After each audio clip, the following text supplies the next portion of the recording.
Good morning, everyone. Thank you so much for being here and joining us. Welcome to Brussels and to the 2025 UEC Football Forum. My name is Pien Meulensteen, and I am very excited to be your host today. Before we begin, I must mention as well, there will be translation from English to Spanish and Spanish to English as well. There's headphones available at your seats. Channel 1 for English, Channel 2 for Spanish. So it's really great to be surrounded by so many people who care about the future of our game. More than 200 of you registered for today's event, including 160 clubs represented and delegates from more than 30 countries, which makes this our biggest UEC event yet. I'd also like to take this moment to extend a special warm welcome to our club and league representatives from Ukraine who have joined us here today in Brussels.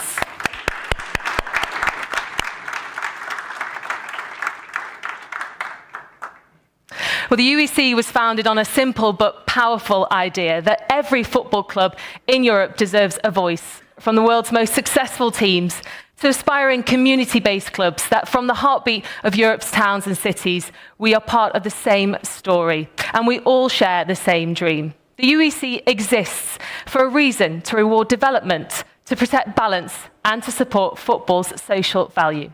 So throughout the day, we'll hear from a variety of voices, including leading experts in law and policy, the UEC President, the European Commissioner for Sport, and a broad range of teams and leagues. This is a place where different views are welcome, debated and respected, where perspectives come together to build something stronger, fairer, and more sustainable.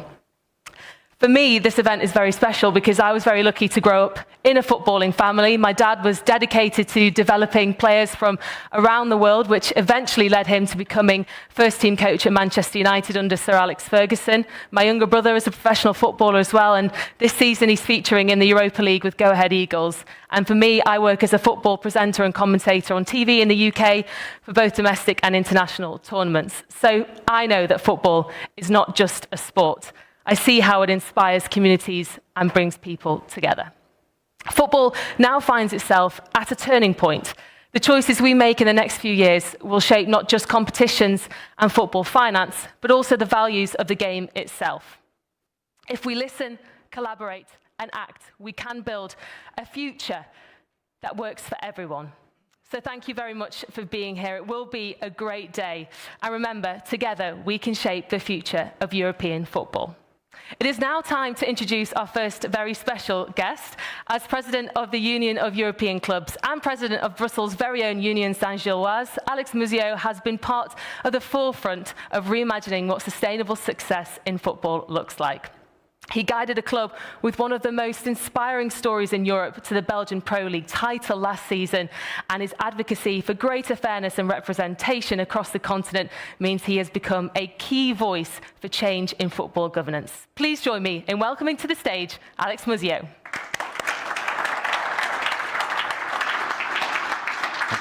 Thanks, man. Hi, everyone. My job here is to welcome you. I'm very proud to welcome you to the UEC Football Forum 2025. Whether you're a new face or whether you're a familiar ally in the fight for football, you're very welcome here today, and I hope you have a great time. We'll have panels discussing governance and fairness, as well as speeches from big hitters like Javier Tebas and Micallef. So why are we all here? We're here to shine a spotlight on the broken governance that exists within European football at the moment. We're here to showcase why the UEC is important and why we are here to inspire and offer solutions and policies and perspectives that can make improvements and make things better. Ever since the UEC was born, we felt strong support from the EU institutions, and that has continued to this day. At the moment, we've never felt more support, including from Glenn, the Commissioner for Sport. Today, he will give a speech, and we're very excited to hear what he has to say. When we presented our player development reward policy to him, he was extremely enthusiastic about how it can help grow and develop talent in Europe with fair compensation for the clubs that do so. The player development reward policy has been public for some time, and we've had incredibly positive feedback from numerous stakeholders. We have had some feedback and we've listened and made some tweaks, and we'd be delighted if this policy would be enacted. But unfortunately, what we've had back from the stakeholder environment as well has been also a good example of the governance. We've been told that the time is not right. The time is not now. It's not, the cycle 24-27. We're in the middle, but yet not told when the time would be, who would be involved, what the stakeholders would have to say. It's just wait. Just wait. That seems to be the message. I have no doubt that the ECA will be involved in those discussions, but not the 95% of the members that have no vote and no say, no voice. Just the 5% that matter. Just the important ones. It should be noted, though, that those other 95%, they just had an amazing time in Rome. What a party. I've heard Rome was a very apt place for such a party. Estimated cost, 7 million euros of the club's money. Those CEOs love to go because, for once, they're treated like the stars, not those idiot footballers who run around on the pitch. Hopefully, they can impress someone and get out of the ghastly subdivision 4D and make their way up to 3C next year, where they get the premium bar, the premium spirits, and maybe a bronze lanyard. No vote, though, but that'll come. Just give it time. Just give it time. Work their way up a few more subdivisions first. You may think I'm being cynical, but is there any real world in which the majority or even a significant minority of ECA teams would want a Club World Cup? A Club World Cup that gives money to the biggest cartel clubs and keeps away money from all the rest. The Club World Cup is an amazing example of how FIFA has moved up a notch from the era of Sepp Blatter. I find it incredible, having lived through the Sepp Blatter regime, having lived through books, documentaries about their shenanigans, having seen at Bar au Lac the white sheets covering the faces while they're being arrested, that you could possibly hark back to that era. And while I'm not going that far, the fact that it's even in the conversation is quite an incredible state of play. I don't want to get into global affairs, but I feel that these days, FIFA is much more interested in the tactics of politicians than those of Pep Guardiola or Arne Slot. When they announced the Club World Cup, they announced a, quote, substantial and groundbreaking global solidarity model. They described it as unprecedented. They announced that they had a target of $250 million for this solidarity over and over again, so many times that by the end, the media quoted the 250 million as if it were a fact. Unfortunately, it's not a fact. Since that Club World Cup, it should be noted that all the participants have been paid their prize money. Otherwise, they probably wouldn't have turned up, as you may have noted from the conversations around Real Madrid at the time. But the solidarity, not heard anything about it. So I guess it's on to the next topic to distract. Maybe a peace prize? Maybe at the next FIFA press conference, which, judging by the timeline, will probably be at the next Club World Cup. So, look, I'm talking about the Club World Cup a lot, but it really did hit the full house of, on the bingo card of terrible governance. Wildcard team added on a whim because Lionel Messi plays for them. And I do really like Lionel Messi, just to be clear. Calendar trampled on without any real consultation. The ECA claiming to have new, real, transparent governance, but no idea who voted, when they voted, how they voted, what they voted for, dynamic pricing and ticketing, and the cartel clubs distancing themselves from the rest after, as already mentioned, threatening to not play if they didn't get paid quite enough money. Mythical populist promises around solidarity, and then, of course, along with the discussion before about the tactics of politicians, talking about it being the greatest competition in football history over and over again while stadiums were 80% empty. I think it's important to note at this point that some people will really think that this is what the people want. People want the elitist, the cartel clubs to dominate relentlessly. They don't want fair competition. That's why on FC 26, everyone picks all the biggest teams with all the fastest players. That's what some people want. And we're not the thought police. If that's what you want to think, that's no problem. you have the ECA for that as well. We at the UEC are trying to offer an alternative.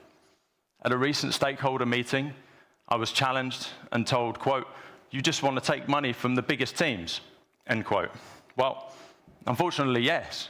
At the moment, the biggest teams receive far too much money and have far too much turnover. The gap between them and the rest is only growing. We don't pretend at the UEC to have a magical money tree, otherwise it wouldn't have been so challenging for us to sustainably fund our limited activities. Sorry to say there's no 7 million budget for today.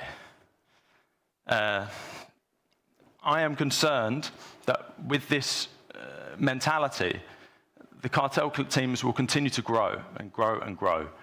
In April 2021, there were significant protests around the idea that the elitist clubs would take their ball and go and play with themselves and not play with anyone else. At that time, they backed down and they came back to earth and played with all the rest of our normal clubs. I am concerned that in the medium to long term, though, it will be seen as merciful that they will not continue to grow bigger, better, and smash all the other teams to bits. And when that happens, that will be a very sad day for all of us. I've already talked a bit about our player development reward policy. There is another policy that I will present today around the media rights space, which is becoming an increasingly hot topic in European football. I feel like people have been talking about streaming taking over since the advent of the internet. Now, it's a very complicated topic, but for the national associations 2020 and below, there's always been a desire to have the must-have league, the must-have games on a platform. And those games were not, at that time, traditionally, those leagues. They were the Champions League or one of the big four leagues. I worry that that is now extending all the way up to National Association 5, where the must-have league, the must-have thing to buy in football is no longer the National Association between those two numbers, 5 and 20. And when that happens, the significant stable part of those teams' budgets will no longer be there. And everyone will have to chase to get to the top, to get to the UEFA rights. And when that happens, sustainability will really, really struggle because the revenue gap, the revenue divide will be so massive that not making Europe will suddenly be massively loss-making. That's a big problem. It's a really big problem. It will be compounded by the greed of the biggest teams in those national associations, demanding more and more of the pie as time goes on. Traditionally, it was much harder to separate out why people were signing up for their domestic leagues. But once you put it on a streaming platform and you notice that everyone is watching the biggest team in those leagues, they will fight for more and more money. They will not fight for less money in the Champions League, where they're the small fish. They will only fight for more in their own domestic league. And that's the background to the policy that will be presented to you later. Now, what are our options? What's available? The UEC has always believed in dialogue first, but dialogue must lead to change. Coming up in the panels is a discussion of the law as it pertains to European football. Ultimately, if governance in football continues to breach the principles of EU law, then we and others will have no choice but to seek remedies through the European institutions. No one could argue that we'll have been anything but patient if it comes to that. Thank you.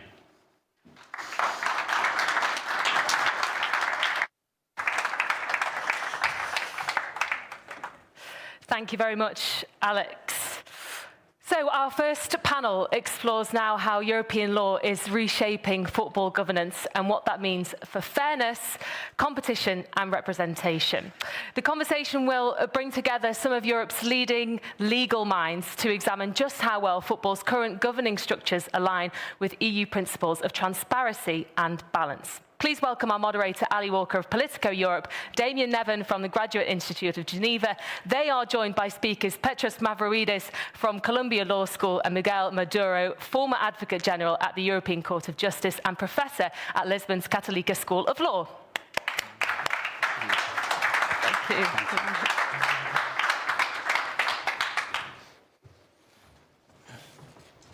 You go in the middle. Go in the middle. No, you go, Damien. No, you go in the middle. Okay.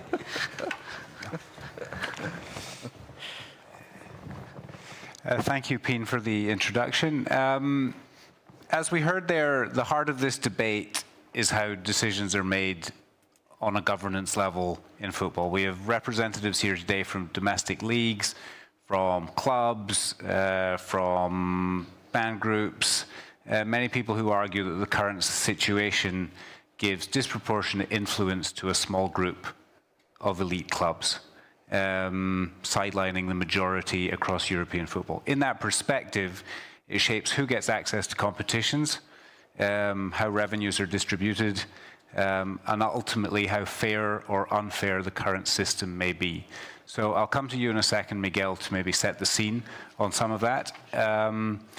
And actually, as many people might remember from 2023, at this same forum, you correctly predicted the outcome of the European Super League verdict by the Court of Justice. It wasn't too hard. Would you say in the 2 years since that the key elements of that ruling have been implemented and addressed? And how can EU institutions ensure that football governance does respect the same legal principles as other economic activity in the EU? Okay, the first thing is that I want to make clear is because sometimes I see some people misreading the judgment of the Court of Justice. The judgment of the Court of Justice is not about the Super League.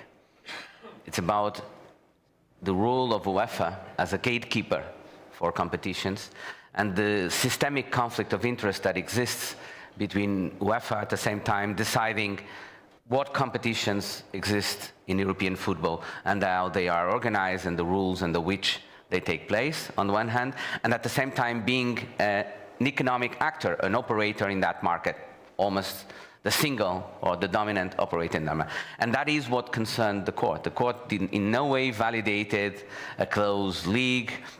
The Super League itself, at least with the model that was proposed, would arguably, in my view, be contrary to EU competition law itself. I think this is very important because sometimes people see the judgment as validating or supporting a Super League. It's not at all about that.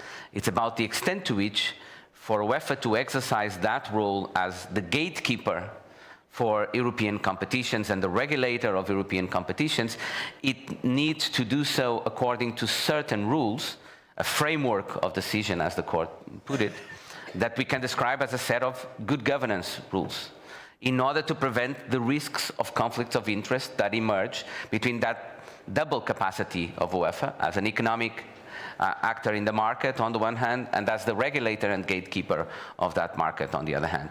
And what the court established was a set of principles that including non-discrimination and objective criteria that in order to license and limit the type of competition events that UEFA could authorize, it needed to be guided by certain principles, including principles of solidarity in football.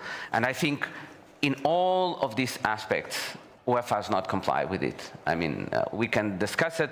I've written an article, a paper that's coming out as an article too recently, where I address in particular certain aspects of the governance of European competitions and its impact on terms of competitive imbalance and encroachment.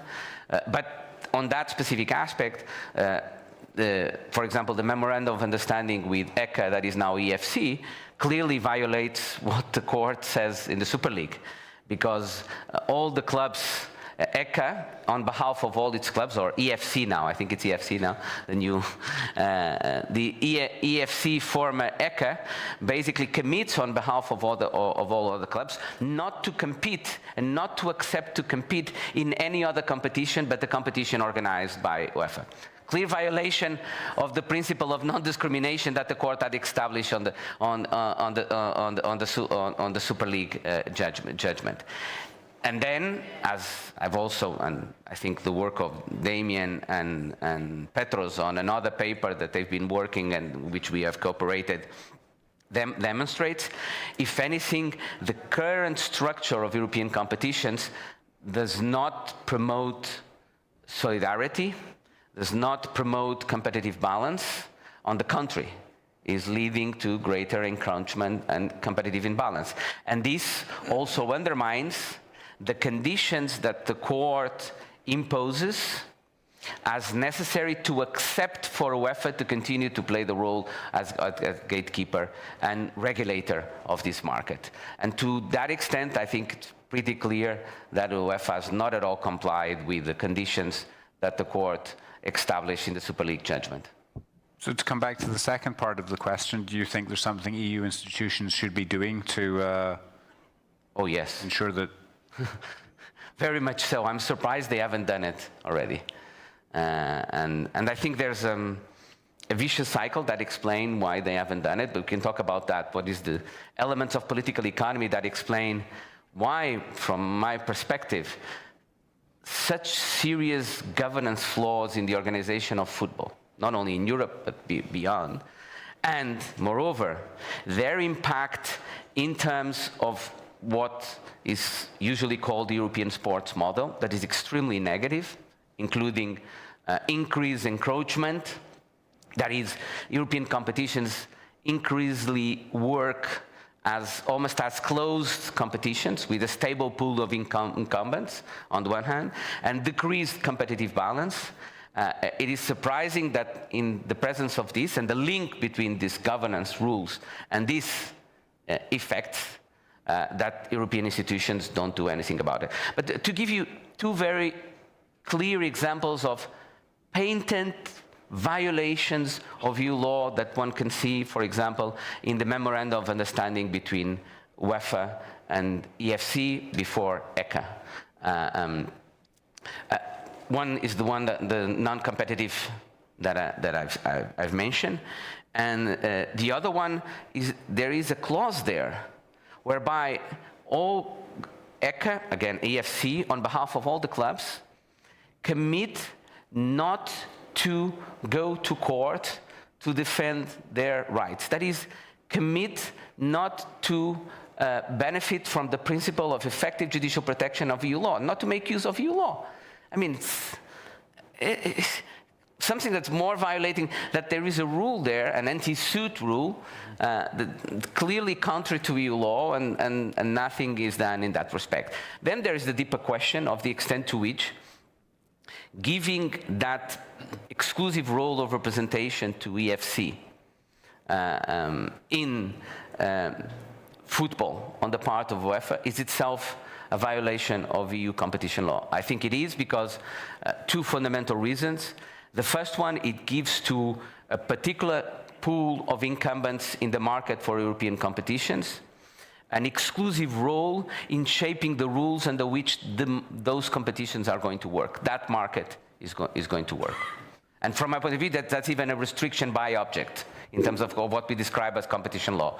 But in addition to that, and again, this I will refer back to Damien and Petro's paper, this is then demonstrated empirically by increased evidence of the encroachment and competitive imbalance. But this exclusive representation also has another consequence. That is, I've read, I was hearing Alex Muzio talking about how many presidents went to the EFC event a few weeks ago. I remember I was in the United States. And I read even in the American press and some of the sports press, the statements of some journalists that were saying, but it's incredible. I mean, we have these medium-sized clubs and small clubs, and they are applauding their own demise. They are not ordinary members. They have no vote. They have no influence. I mean, only a small group of teams actually have a right to vote. And within those teams, an even smaller group of teams controls the executive board of ECA. Why do these clubs accept this? That's a question I often hear. Well, the reason is because this memorandum gives EFC exclusive rights of representation. The choice this gives to clubs is either you accept the rules of ECA, either you accept the rules that are shaped by this elite of clubs, and you have almost no voice, but at least you have a saying and you get to go to some parties, or you have nothing. That's basically what it is. Or you have nothing. And that's why another aspect from my point of view of this memorandum that is clearly leading to the current status quo in terms of control of European competitions and to this anti-competitive effect. Yeah. Thank you, Miguel. I'm going to bring in Petros just now, who I assume is going to turn up on a screen behind us. So Petros, some concerns have been raised often by fans, but also by other key stakeholders in European football about the evolution of competitive balance that we've been talking about. What's your perspective on that evolution, and what do you think are the things that have contributed to a potentially negative trend in competitive balance? Well, first of all, let me say I'm very sorry I'm not there with you, with Damien and Miguel and my dear friend David Fromer, who's in attendance. But the semester is not over here in New York, so I have to stay here for a few more weeks.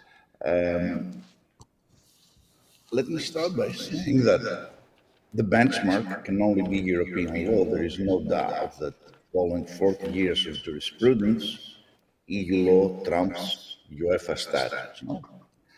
Now, as Miguel said very correctly, one element that the court has consistently underlined is the dual nature of UEFA as entrepreneur and regulator.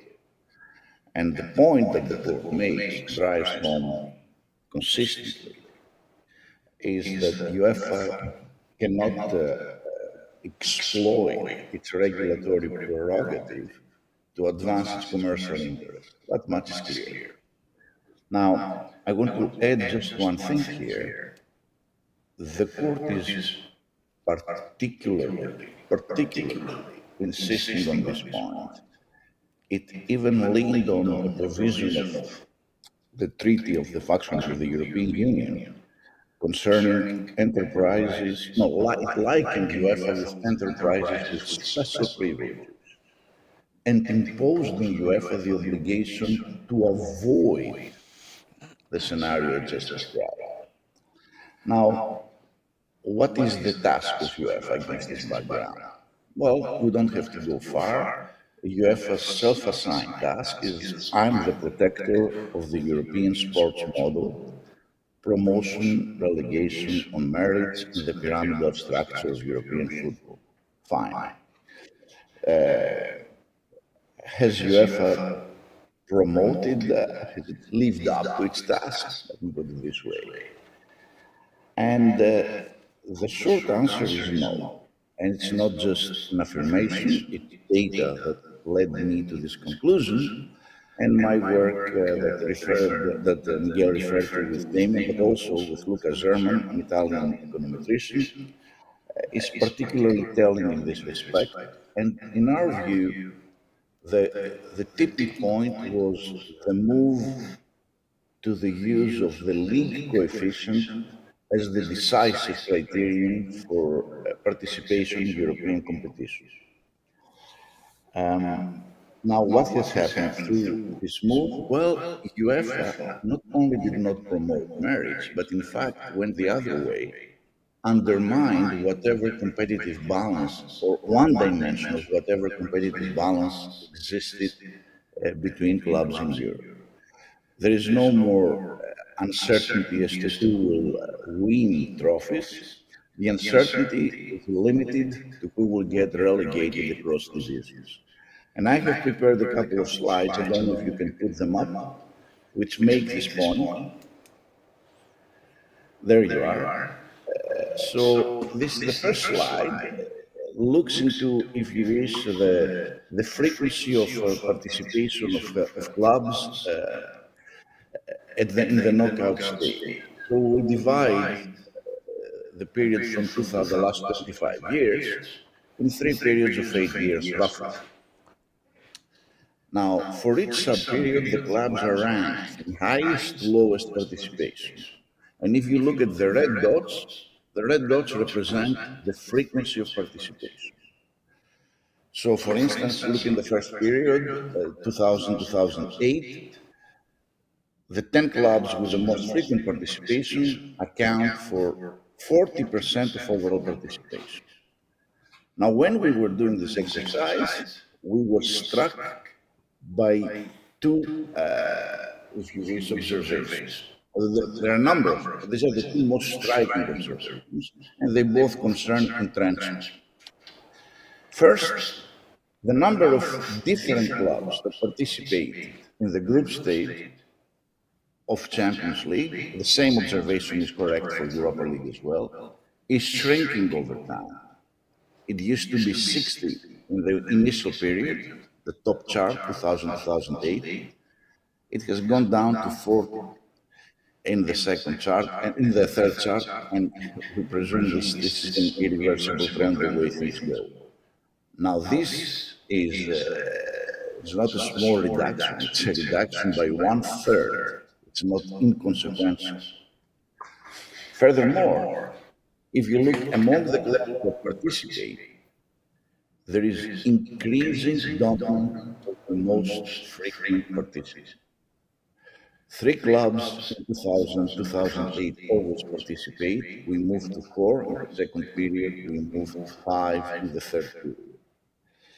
In the last period, the 10 most frequent participants account for 55 of all participation.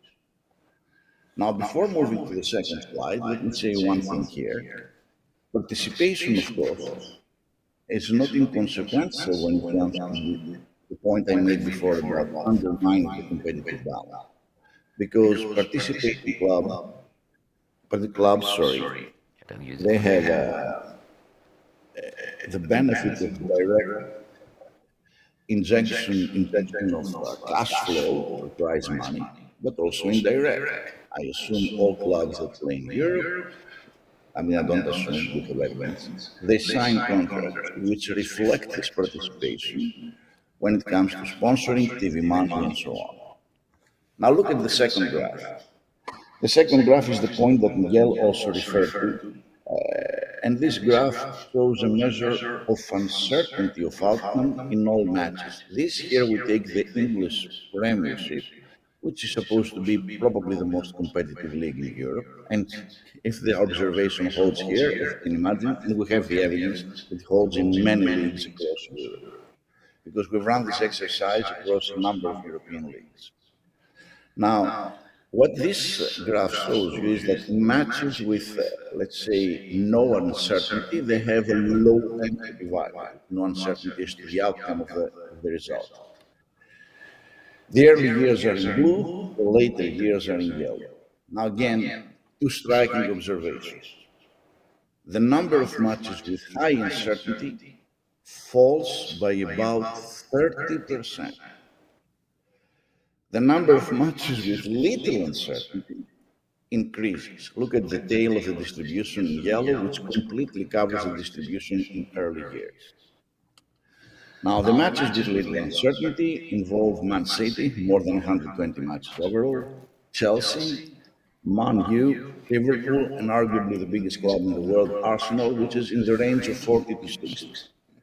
So what this graph shows is exactly the point I made before, that the system for deciding on participation that UEFA with ECA have jointly put together in European football does not only go, it goes directly against their self-assigned task to promote the pyramidal structure, promotion, relegation on the merits. They have eviscerated the key dimension. Is the overwhelming majority of clubs cannot aspire to become champions or participate in European football. Petros, can I just try to unpack this a little bit? So what you are showing through these two graphs is that there is entrenchment in the participation at the level of the European competition. You showed evidence for the Champions League. And then you observe, and that I think makes a lot of sense in terms of observations, that the counterpart of the entrenchment of participation in the Champions Leagues is the increased dominance of a few clubs at the level of the English Premier League, as you showed it. And you can see that these two observations are actually the mirror image of one another. I mean, you have always the same clubs that participate in the Champions Leagues, and those clubs end up being stronger, having more resources, greater ability to hire talent, and they end up dominating the... self-reinforcing. It's a self-reinforcing phenomenon, and these two observations are actually linked. Now, can you be a little more precise about the factors or the decisions, the joint decision by UEFA and ECA that have led to these dynamics such that indeed entrenchment is getting stronger at the level of the European competition and the competitive balance is deteriorating at the level of the national leagues? So, over the years, criteria for participating in the UEFA competitions have changed. Over the years, UEFA has employed different criteria and has compensated teams that, if you wish, come from leagues with higher let's put it, likelihood to participate in competitions. So over time, we see the big leagues in Europe be represented with more and more teams. So if I'm an average team, let's say in Belgium, I have to end up in the first two places if I want to end up in the UEFA competitions. But if I'm an average team, or a little bit more than an average team in England, I can participate if I'm one of the top 10 teams in one of the UEFA competitions. So this way, by compensating leagues which are commercial, UEFA incites the increased participation of clubs from the most commercial leagues, compensates them with additional money, and through other statutes makes it impossible for other clubs to catch up. What are the other statutes? Financial fair play. Because of financial fair play, clubs who aspire to participate in European competitions cannot overspend their income. If they cannot overspend their income, you can imagine they can never catch up with the leading clubs. And if we want to be intellectually honest, of course, players, both in Europe as well as in the US, they will choose their teams primarily, players will choose their teams primarily based on the financial compensation. So top talent is being attracted by the same clubs consistently, who participate more and more frequently in European competitions. They make more money to compensate their players, and so on and so forth, what Miguel referred to as a self-reinforcing factor. Now, there is one aspect of this evolution which I think we need to address, which is the question of why this matters at the end of the day for the European consumers or for the fans that are sort of watching these competitions. Because what you're describing is a process through which there is indeed increased entrenchment, there is increased dominance, but we also see that the viewers are willing to pay for these matches, and in particular these competitions between these very strong teams. So why is it that there is a concern in terms of European competition law that is supposed to worry about the welfare of the viewers at the end of the day? Is this a question for me or for Miguel? That's for you. I can also answer, but you answer, Petros. Well, there are two aspects to this discussion. One aspect of the discussion is how does this system affect the interest in football? The interest in football is not just the consumers, it is the consumers plus the potential investors in clubs. There are a number of historical examples in the United States where leagues have fallen and disappeared precisely because of the dominance of the league by a certain club. Actually, the whole discussion of competitive balance in the US rests on the historical example of a football league disappearing following 10 years of dominance by the Cleveland Browns in the 1950s. I wouldn't find it, let's say, unreasonable to see investors eventually take their marbles and go home if this thing continues forever. Now, as to consumers, Quite frankly, we have to be a little bit careful here. As to what do we mean, first of all, by consumers, and they pay, who pays the money? The money paid primarily is to the TV rights, where the allocation of TV rights follows a particular pathway. I'm not so sure how kosher it is. And many consumers, I find, who are prepared to pay this money, they're prepared to pay this money to watch football, but the counterfactual, we will never know it. That is, what would be the situation and how much money would consumers be prepared to pay in case everybody had a day in the sun. So let me sort of turn to Miguel now. What we see, or what you described earlier, is a potential concern in the European competition law. And as Petros sort of mentioned, what is relevant here is not only Article 101, but potentially also Article 106. Now, I mean, what potentially is challenged, however, is the internal organization of UEFA. It's an internal governance mechanism. It is the way in which UEFA has decided to organize itself together with ECA. Now, isn't that a novel application of competition law, in particular by comparison with what was done in Super League, which did not involve an internal process of organization of the UEFA? Not in all respects. I mean, some, for example, some of the clauses that are in the Memorandum of Understanding, like the anti-suit clause, the non-compete clause, are clearly traditional clauses that the court consider as restrictions of competition and even restrictions of competition by object. So I think they're pretty obvious. But the real fundamental problem from my point of view, and I think it's very important to make this point and to provide the whole picture, is that what explains the adoption of these rules? So Petros and you in your work, you describe the impact in terms of encroachment and competitive imbalance of the adoption of these rules by UEFA. And what explains the adoption of these rules is the exclusive role of representation given to ECA, or now EFC, and within EFC, the dominant role of the elite clubs.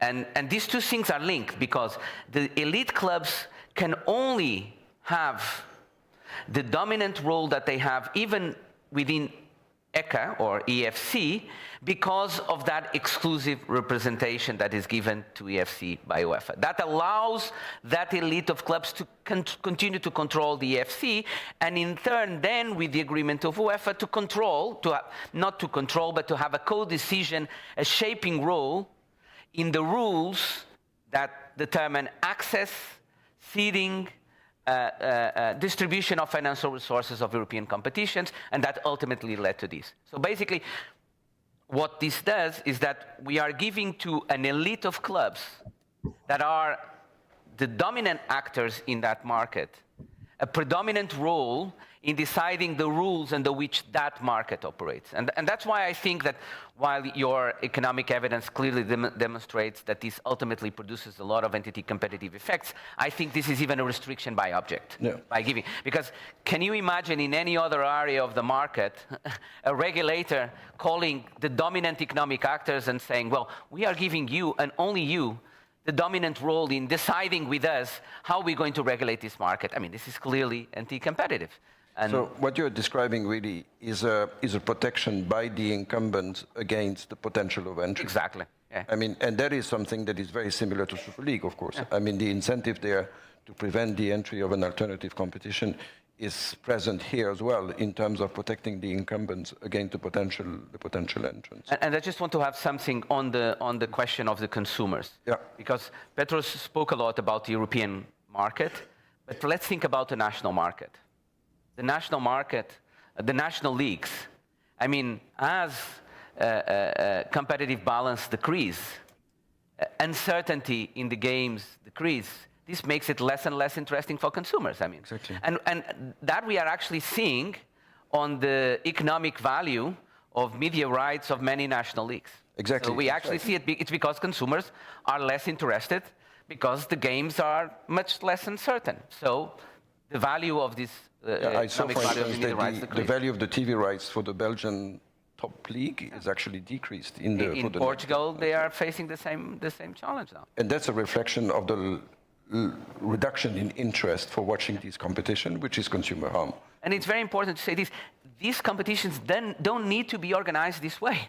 The rules could be different, and could be rules that will fight encroachment and promote more competitive balance. But they are not. Why they are not? Because there is this incumbent pool of actors that dominates through the power given to them by UEFA, how these rules are being set. So as we come towards a close here in this panel, I guess a question for both Miguel and for Petros maybe in turn. What would you like to see done differently here? What would your solution be? Well, I would like for there to be a more effective enforcement of competition rules. I think it's a mystery to me why European Union institutions haven't played a stronger role in terms of regulating sports, not only football, but there's governance flaws not only in sport. And I'm not someone like other people that wants to fight the autonomy of sports. No, I think that sports should continue to be autonomously regulated, but that this autonomous regulation needs to be subject to good governance principles that guarantee compatibility with EU law. And that's the fundamental thing, and that's not the case. And unfortunately, EU institutions, with the exception of the Court of Justice, and I would say even in spite of the constant incentives of the Court of Justice for EU institutions and the Commission in particular, I mean, it's the only area of EU law that I remember where the Commission is constantly second-guessed by the Court of Justice in its judgments. The Commission has assessed, it's very interesting, from Bosman. I mean, remember that in Bosman, the UEFA and FIFA went to the court and said, we agree this with the Commission. And the court said, it doesn't matter. The Commission is wrong on EU law on this matter. And constantly has been the case, and again with the Super League. The court went further than the Commission was arguing in the case, and the Council was arguing in the case. So it's surprising to me why it is, when moreover, and this is a very important point, and it's a point I think applicable to UEFA and applicable to EU institutions. The case law, and that's why I made that initial point that the judgment of the court on the Super League was not in favor of the Super League. If anything, and that's a point that results from my own legal analysis on this matter, if anything, EU law gives tools, instruments to EU institutions and to UEFA itself to fight the dominant role of elite clubs. It gives them that. So, contrary to the usual narrative that sometimes perception, EU law is being used by elite clubs and UEFA is defending the European sports model. No. UEFA could use EU law to oppose the role that elite clubs have been playing. If it doesn't do it, it's because it does not want to do it. And they should explain why they don't want to do it. EU law gives them the instruments to oppose that role, to have much more, to work with principles of solidarity, to have a different mechanism of distributing and of determining access to competitions and distributing its resources. But then, why the EU political institutions don't do it? I think this is part of that vicious cycle. Because because the way the system operates, representation of the stakeholders is dominated by the elite actors, the diffuse interests of fans, of the overwhelming majority of athletes, of the large number of football stakeholders, these diffuse interests are not really represented by anyone. And because they are not really represented by anyone, EU political institutions are not getting the right incentives to understand what they ought to do, and they are afraid of intervening in this area. They actually think that UEFA and EFC, former ECA, probably represent what the interests of football are, when they do not represent. So this is part of the vicious cycle. Until we are able to break this vicious cycle, we will not have bodies in sports, in this case in football, that will put pressure on EU political actors to do what is necessary. And this is the difficulty. It's this vicious cycle in which we are. Okay. Petros, did you want to come in on that with anything you I'll see as a say solution? two words. I don't know if I have a magic solution, but I think if we go back in history and relieve, if you wish, the UEFA's objective function, UEFA was designed to organize pan-European competition, and the institutional design of UEFA followed this function. Over time, UEFA moves into areas of business law, European Union law, free movements, competition, without altering its institutional design. And you need to have, if you wish, the expertise, and you need to have also the structure to address issues of public policy like free movement and competition. By now, we have ample evidence that UEFA is a haphazard regulator. I cannot, in my view, and it's not just a question of awkward regulations which make no sense intellectually, but it's also the points that Miguel mentioned, which are largely motivated by political economy. I compensate the big players who are my best customers. I can see myself no solution other than at this stage for the European Union to move and play an active role. This model of UEFA being a regulator/entrepreneur, quite frankly, hasn't worked. I would like to see the regulatory function be removed from UEFA and be assigned to a European regulator. So what you're describing, both, is a situation in which UEFA is essentially captured by the interests of the large clubs. Absolutely. But what you also describe is a situation in which there is sort of little interest from the European institutions to actually play the role as a substitute regulator. So it sounds as if, the next stage is going to be played in court again. Am I wrong in this? I don't know if this is a 100% a watertight conclusion, because I've seen there are a number of mechanisms within the European Union that can help us move the discussion from Lyon to Brussels that haven't been exploited. I still believe that a lot can be done if a few member states of the European Union use enhanced cooperation to advance these ideas concerning regulation of football. Okay, I think we have exceeded the time, so... That was everything that I wanted to ask, and thank you to Damien for helping moderate, and Miguel and Petros for the really insightful contributions. Thank you, and I think we'll hand back over to Pien. Thank you very much.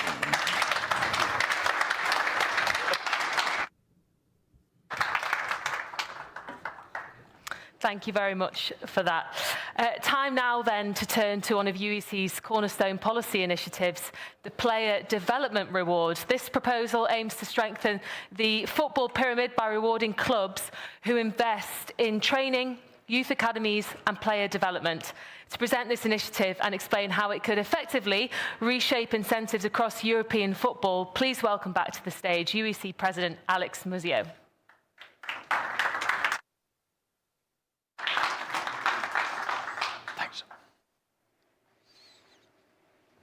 Oh. Hello, everyone. I'm back.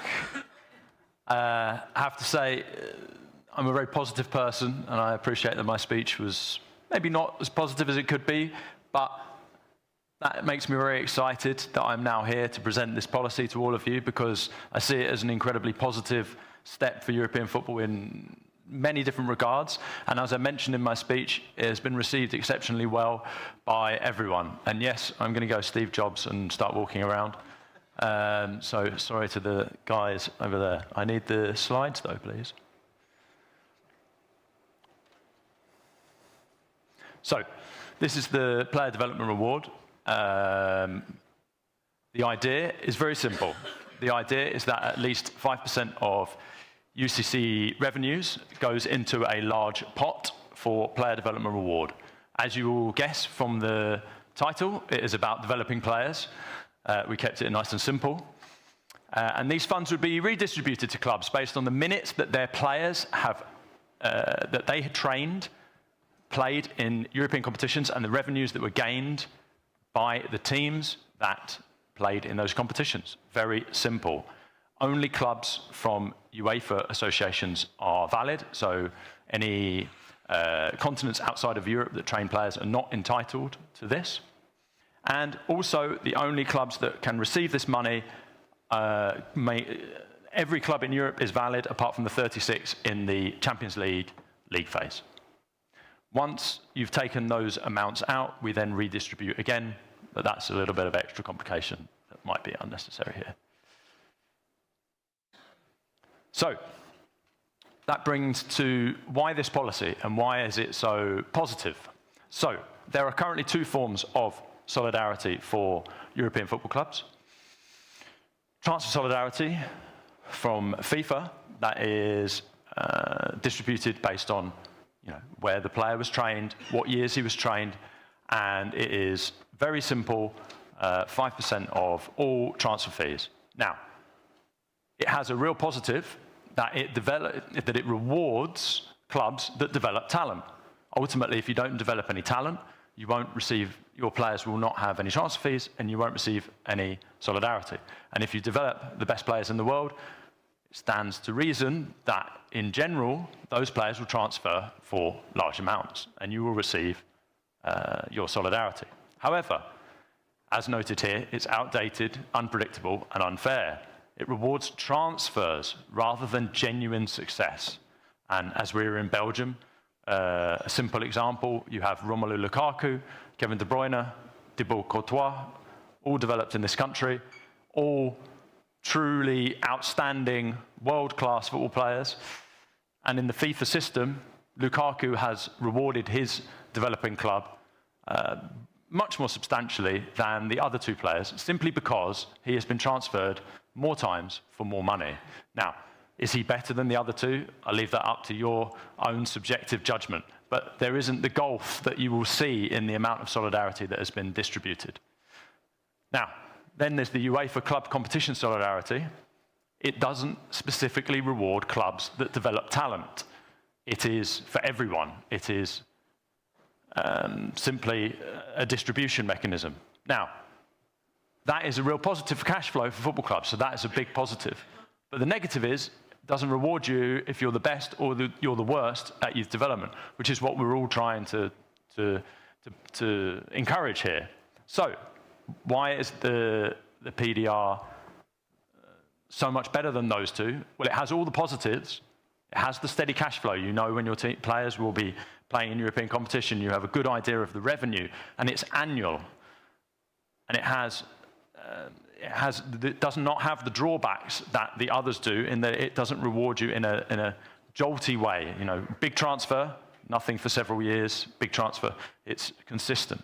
And it rewards you for developing talent, ultimately, because if you develop a good football player, it stands to reason that his club will very simply play more European fixtures and earn more revenue, and therefore earn you more revenue.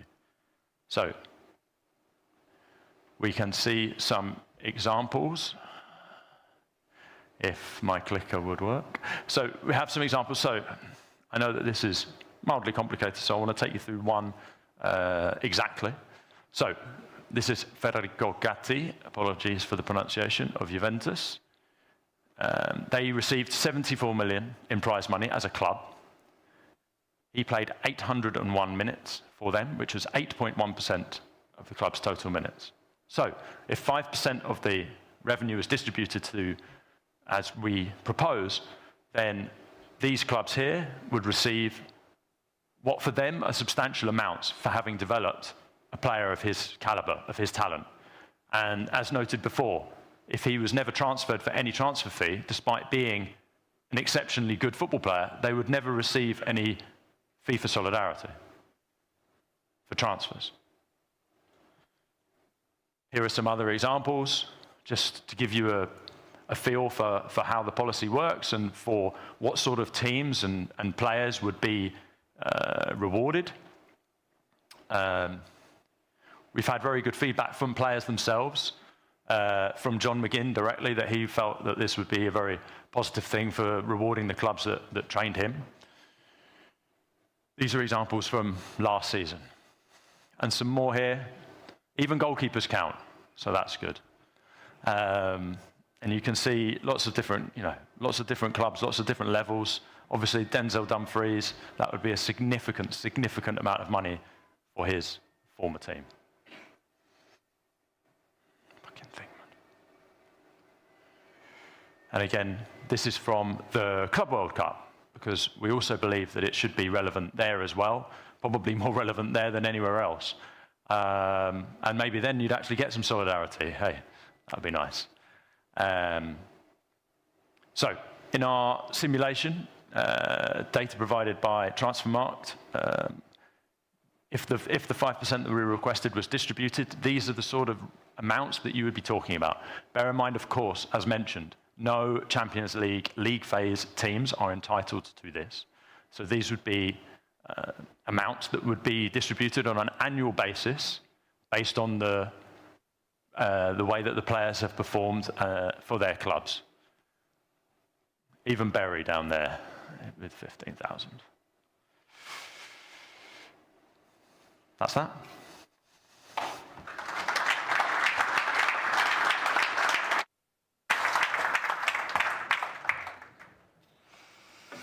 Okay, our next speaker represents the European Union's highest level of policy making in sport. Since his appointment as European Commissioner for Intergenerational Fairness, Youth, Culture and Sport in December last year, Glenn Micallef has played a key role in advancing the EU's approach to sport as both a cultural and economic driver.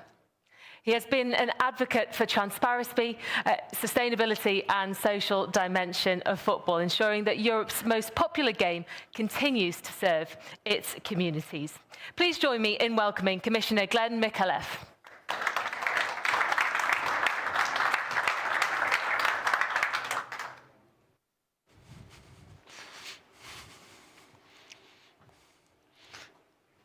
Hello, Alex, dear friends from the UEC and colleagues. Well, football, which is the sport that everyone in this room and millions of Europeans love, is in danger of just becoming a business. And I was hearing the conversation just a couple of minutes ago. We now speak of fans as consumers. We speak of clubs as if there were business organizations. And I have a bit of a problem with this. I'll explain. To me, football clubs are an essential part of our communities. And yes, every club must manage its finances, and every club must meet its obligations on the balance sheet. This is necessary, and this is normal as well. But a football club is so much more than this. It's a place where careers begin. It's a place where players, coaches, and technical staff come together, sometimes professionally, and sometimes purely out of love for the game. But they do so always as a team that fights for each other on the pitch and off the pitch. You can say that they become a family as well. For volunteers, our sports clubs in Europe gives a sense of purpose. From setting up cones to staffing kiosks, giving up their time, it matters to them. They feel like they belong, they contribute, and they connect. For parents and for children across Europe, clubs create lasting memories. Driving kids to training grounds, cheering at matches, sharing time away from screens and digital media, making memories that last a lifetime. And for fans, For France, clubs are the heartbeat. It's part of their identity, and week in, week out, at home or in stadiums, they are part of something, they feel part of something bigger.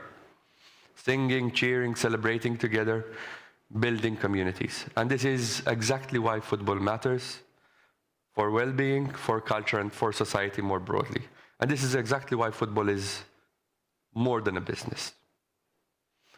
To thrive, especially when we're talking about smaller and medium-sized clubs, I feel that 3 pillars are essential.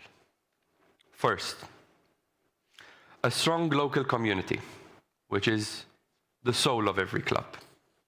Fans who attend, volunteer, and carry the club in their everyday lives.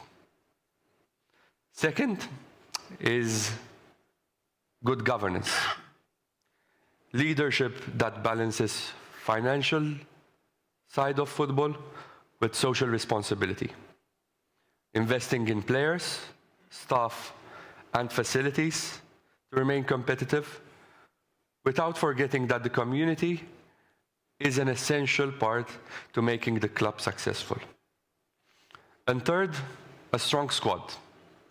Players who embody the club's identity, who work hard, who inspire and represent the community with pride. In men's team, in women's football, but also in youth structures. So 3 pillars: community, governance, and team. And these are the foundations of every successful football club. And then, no club can succeed in isolation. Football needs a healthy ecosystem. An ecosystem that promotes integrity, transparency, and fair competition. An ecosystem that invests in grassroots, in solidarity, true solidarity between larger and smaller clubs. And one that safeguards competitive balance, so that ambition and hard work can determine success. At the heart of all this continues to be sporting merit. On the pitch, results must matter. Effort, vision, and performance must be rewarded. This is what keeps football honest, exciting, and unpredictable. And this is what keeps fans or consumers connected. And here, public authorities also have a role to support clubs and communities while respecting the autonomy of sport governing bodies. Because autonomy is what ensures credibility. So support must strengthen, not undermine, what makes football unique. And this is why I want to focus my intervention today on good governance. First is inclusive dialogue. Decisions about football must be open, transparent, and participatory. Small and medium-sized clubs, fans, associations, players' unions, all these have a voice, and all their voices must matter. Inclusiveness cannot just be a slogan. And second is honesty and accountability. As European Commissioner for Sport, I have made it very clear that I will speak my mind on this. I am here to represent those who love sport, even if that means taking uncomfortable positions or accepting the risk of being criticized. Defending the integrity of football means being honest, even when honesty is inconvenient.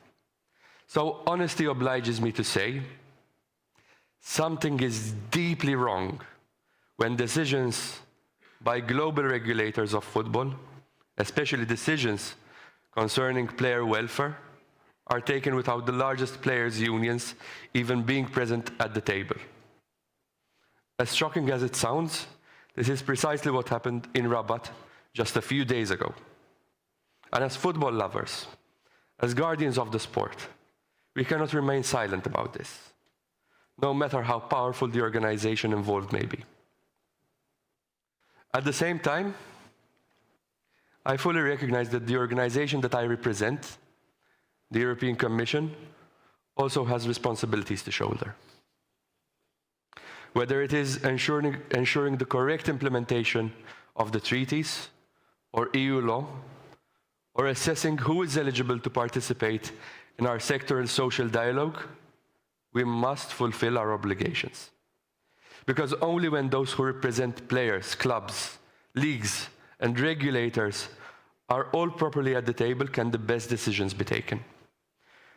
Decisions that allow the sector to thrive, to grow, and to innovate. And speaking of these challenges, we cannot ignore the impacts of ever-growing match calendars. As someone who loves football, I can't believe I'm saying this, but there is such a thing as too much football. Some competitions simply make no sense, not from a sporting perspective and not from a sustainability perspective. Their impact on player welfare, on competitive balance, and on national leagues is far too great. And they raise serious questions about the blurring of lines between regulators and operators. Lines that must remain clear if governance is to be credible. All these challenges and the potential negative impact that they can have on society make strong, transparent governance all the more essential. Because threats like the Super League, which was, is, and will always be a bad idea, have not disappeared. And we cannot afford to be complacent. On this, the European Commission and other institutions like the European Parliament speak with one voice. This is also what the European Parliament recently reaffirmed, which is the need to protect values-based sporting models rooted in solidarity, fairness, and sustainability. And this is a view that the European Commission shares. On a more positive note, Europe has something that no one else has: the strongest football ecosystem in the world. Talent from everywhere looks at Europe. Fans from every continent wear European club t-shirts and gear. And this is in part thanks to our strong systems, thanks to a regulator which I believe has its heart in the right place, supporting solidarity between smaller and bigger clubs, protecting football from destabilizing forces like the Super League, and on these issues we must stand firmly with them. On other issues, we must speak constructively on areas where we feel that improvement is needed. The European Commission will continue to contribute, and if you care about football's future, we have a public consultation which is currently open on these issues. And I urge you to make your voices heard.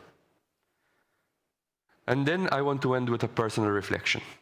I have now been commissioner for almost a year. In that time, I have spent many hours listening and speaking to stakeholders across the football world and in the sporting world more broadly. Most of the time we agree, and sometimes we disagree as well. And that is fine, because disagreement is a sign of passion, of commitment, and of people who genuinely care about sport and football. Our goals, however, are common, and they're shared. We want an open and inclusive governance model where players are protected and where football is preserved and promoted for generations. To achieve this, I believe that we must stick together because we are strongest when we collaborate. We don't always need new regulations. We don't always need new laws. What we need is unity. Standing together with our communities, ensuring that our voices are heard, so that the game continues to inspire, so that it continues to unite, so that it grows stronger, and so that Europe can be proud. Thank you.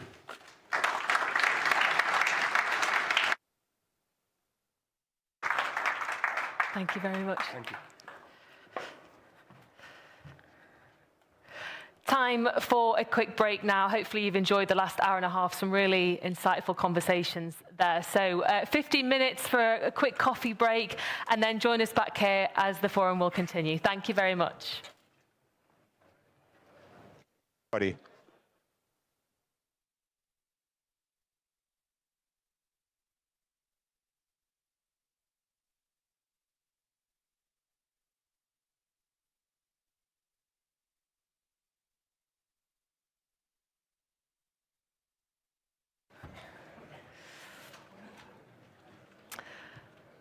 Okay, welcome back, everyone.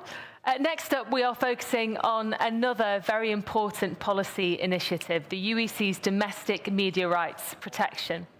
This proposal seeks to ensure that leagues and clubs can preserve the value of domestic broadcast rights amidst the unrelenting expansion of international competitions. Once again, please welcome back to the stage Alex Muzio to present the next step in the UEC's vision for sustainable football.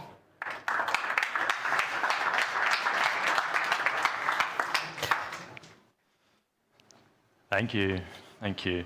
I promise this is the last time, so enjoy it while it lasts. So, this is our new policy that we are unveiling today.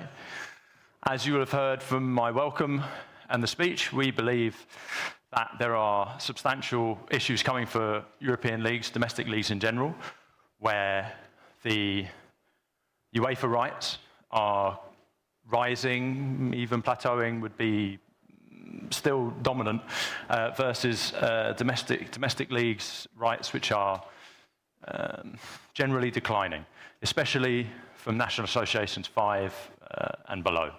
Now, again, as the background to this, it will not be explicit here, but the biggest clubs in those leagues, they're also fighting for more and more, and that will again lead to disparities within the league.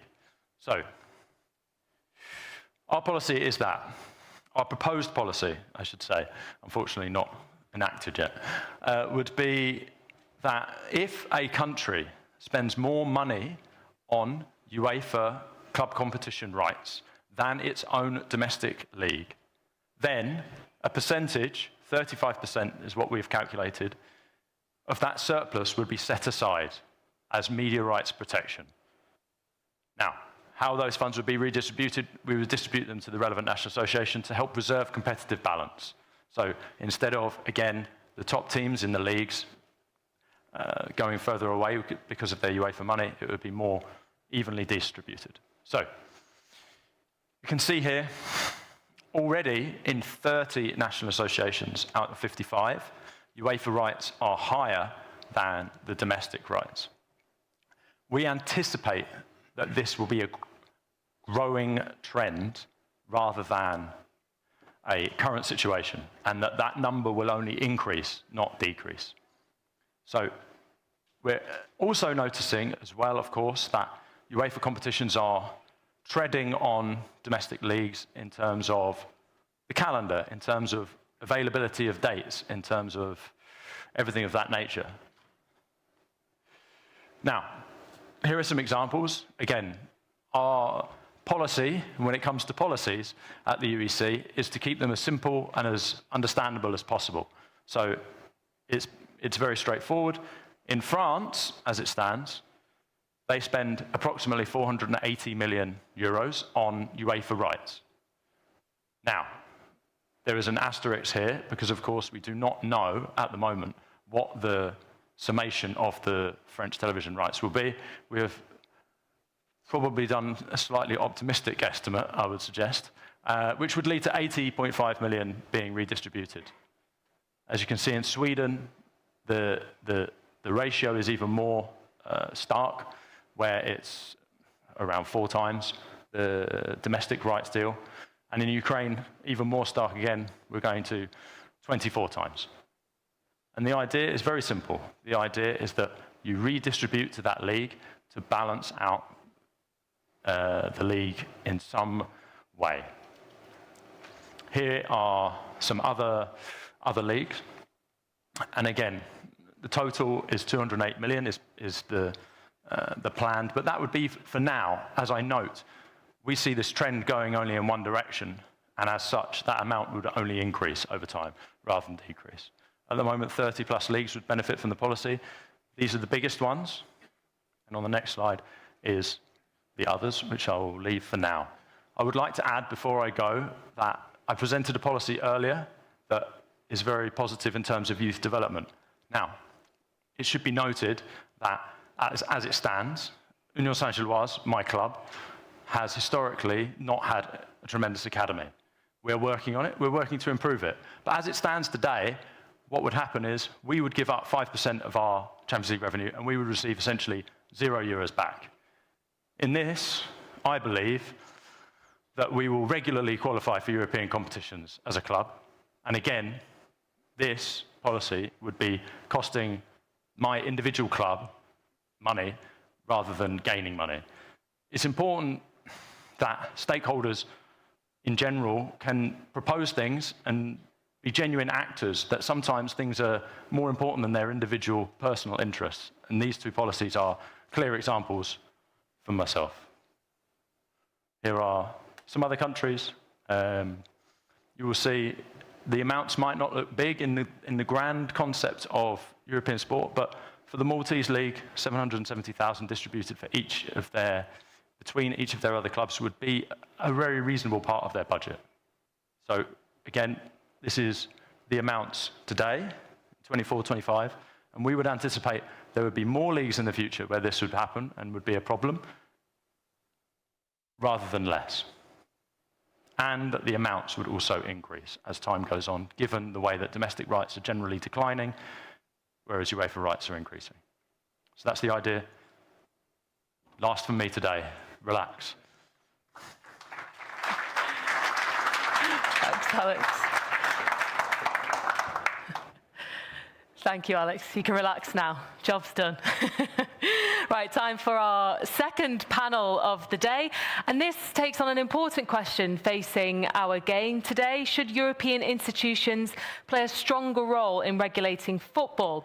As football's governing bodies further consolidate their power and their boundaries between operator, regulator, and commercial actor become even blurrier, many are asking whether the era of sport's full autonomy has reached its limit.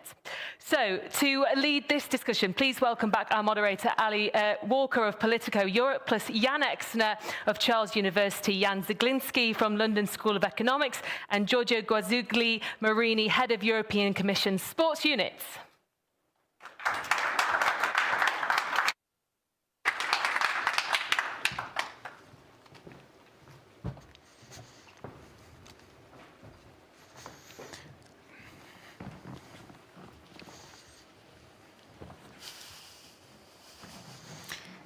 Thank you again, Pien, for the introduction. Welcome to the panelists.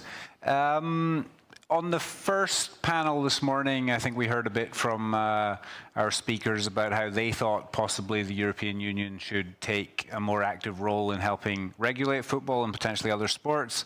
And I think that's the question, or one of the questions we want to sort of get into today. The game could be said to be at a crossroads at the moment. We've seen divisive or disputed competitions brought up, the Super League, the Club World Cup. We've heard panelists and speakers today talk about the growing power of a few elite clubs. They all sort of raise the same issue: who really governs football and whose interest do they do it in? So we'll dive into that a little bit more here.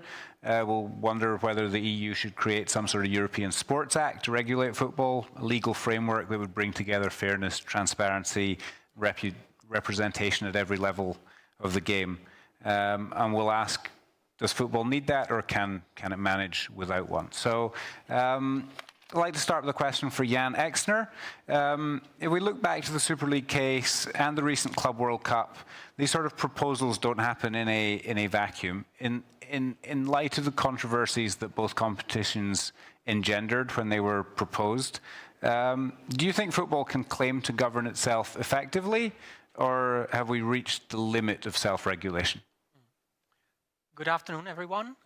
Thank you for having us. Well, I think that the developments since the Super League judgment show one thing quite clearly. Football's self-regulatory model is no longer functioning in a way that protects the broader interests of the sport.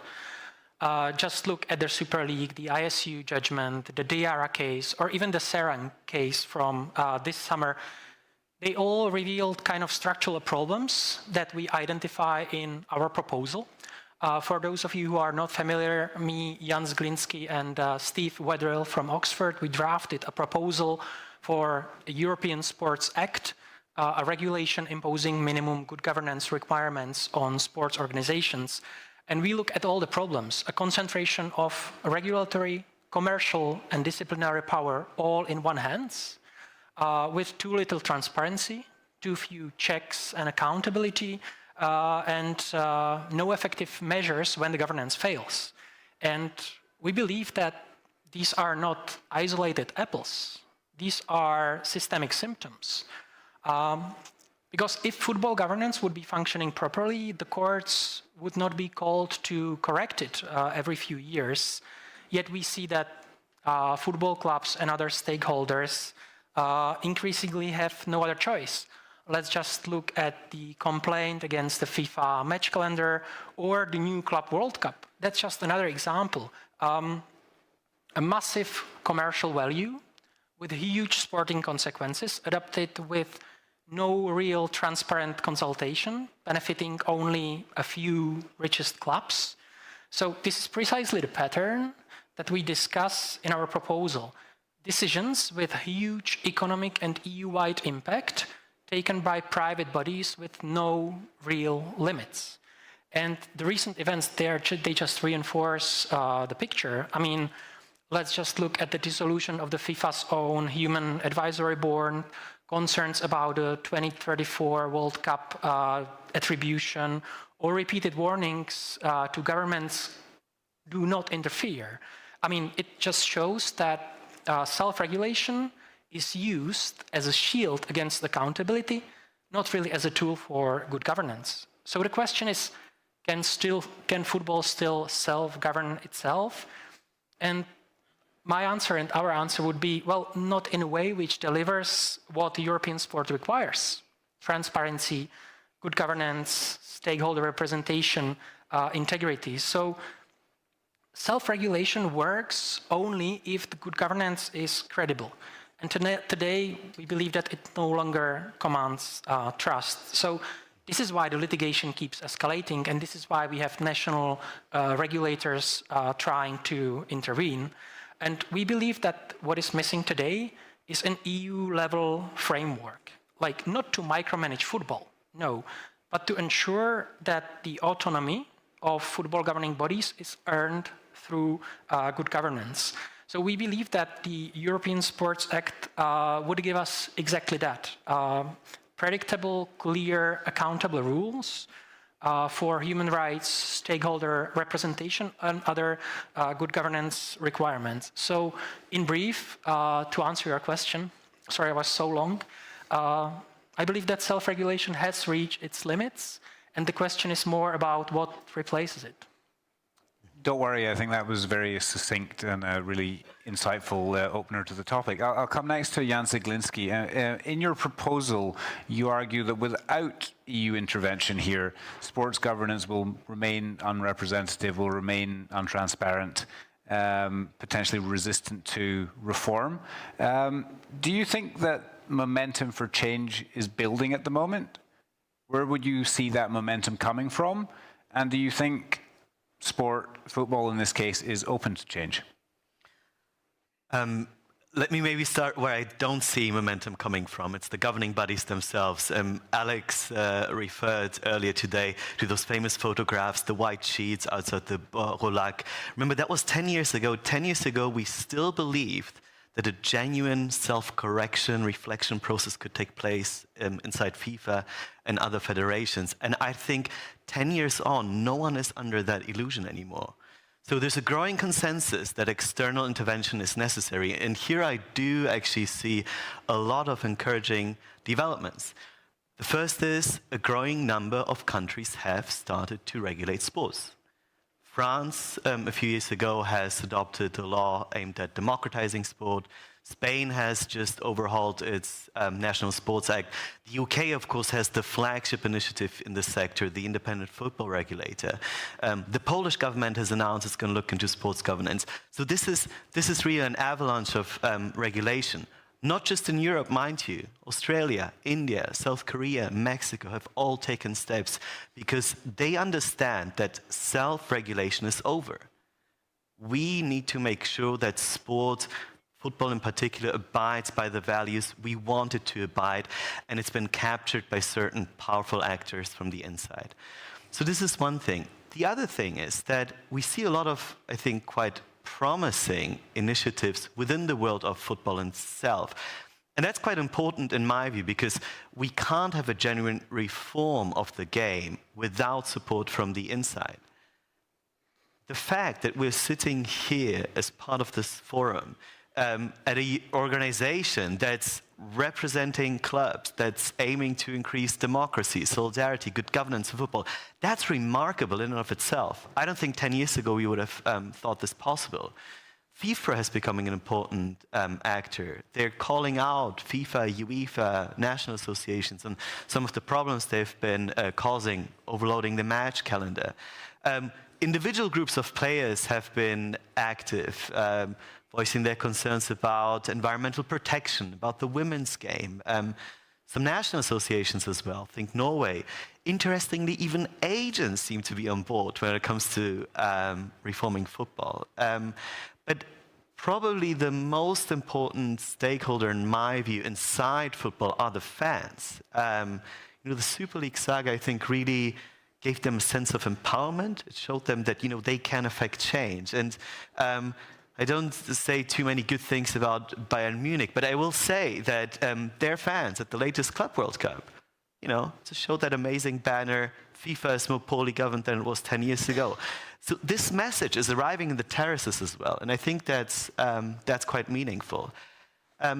Just as a final point, of course, the EU itself is in a moment of reflection, and I think that's quite encouraging as well. So the past years have seen a lot of resolutions, reports, communications from every single major political institution of the European Union.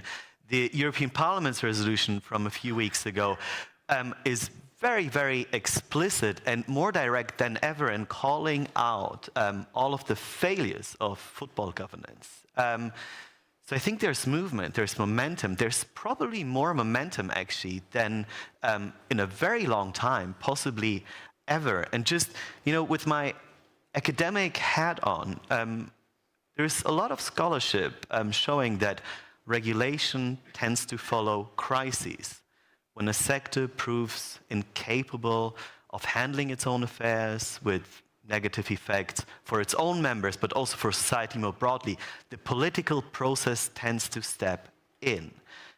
And that's, of course, what we're seeing in football, right? The past decade and a half was a phase of perma-crisis, if you will. So better regulation, EU regulation, might go a long way to improving the state of affairs. Thank you, and I think that's a great moment to bring in the EU. Giorgio, does the EU have the competence and maybe, as our first panelist suggested, does it have the political will to regulate football? And would the proposal for a European Sports Act be fundamentally any different to existing mechanisms that do sort of govern professional sports? Thank you so much, and good morning to everyone. And I have to say, while I do fully respect the analysis and the comments and the opinions of people, in this room and in the stage, I would be a sort of a party pooper in that sense, because that's good. We need to introduce some debate. To introduce some debate. I would try to be sort of without being too preaching and pedagogic, but I think from a technical point of view, the European Commission, the European Union, has a limited competence in defining sport policy at European level. The the Article 165 of the Treaty on the Functioning of the European Union assigns only a limited role to the EU, and also limited tools to incentivize the development of a European dimension in sport, and limited legal tools also to achieve this goal, and notably only at recommendations level. I understand that there are ideas to actually go and propose regulating sport through different legal bases, through competition law articles. But at the same time, I would like to stress the fact that one thing is to actually regulate sport by being guardian of the treaty. This morning I heard the speakers mentioning that in fact the Commission has been silent, has been not being very active. On the contrary, the Court of Justice has played his role. Well, the Court of Justice has a role of being guardian of the treaty, making sure that the treaties are respected, but not about defining a positive, having a proactive role in implementing a policy, implementing a sport policy. When it's about implementing a sport policy, it's about implementing sport policies on both dimensions. This morning we have very much put the focus on the fact that there's threat that football is becoming too much driven by economic, commercial interests. But I'm being provocative here. The moment the Commission and the EU starts regulating, it cannot only intervene in the economic and commercial area. So the downside of the coin would be that immediately there could be criticism of the EU abusing their power to actually adopting a regulation which goes beyond the economic dimension, beyond the competitive angle, and goes into a governance system which is more relevant to the specificity of sport with a social value. I don't want to be too technical, too legalistic, and I'm not a legal expert. I would be very uncomfortable in this situation, but we see, unfortunately, maybe a too much optimistic analysis in saying, well, the Commission could intervene and solve the problems. Having said that, we are not at all, we don't want to hide and undermine the challenges that affect sport governance at the moment. So we actually don't want to use the fact that we consider that it would be difficult to intervene in a regulatory way, not to play a role in helping, and the Commissioner today actually really, it was not the first occasion he showed real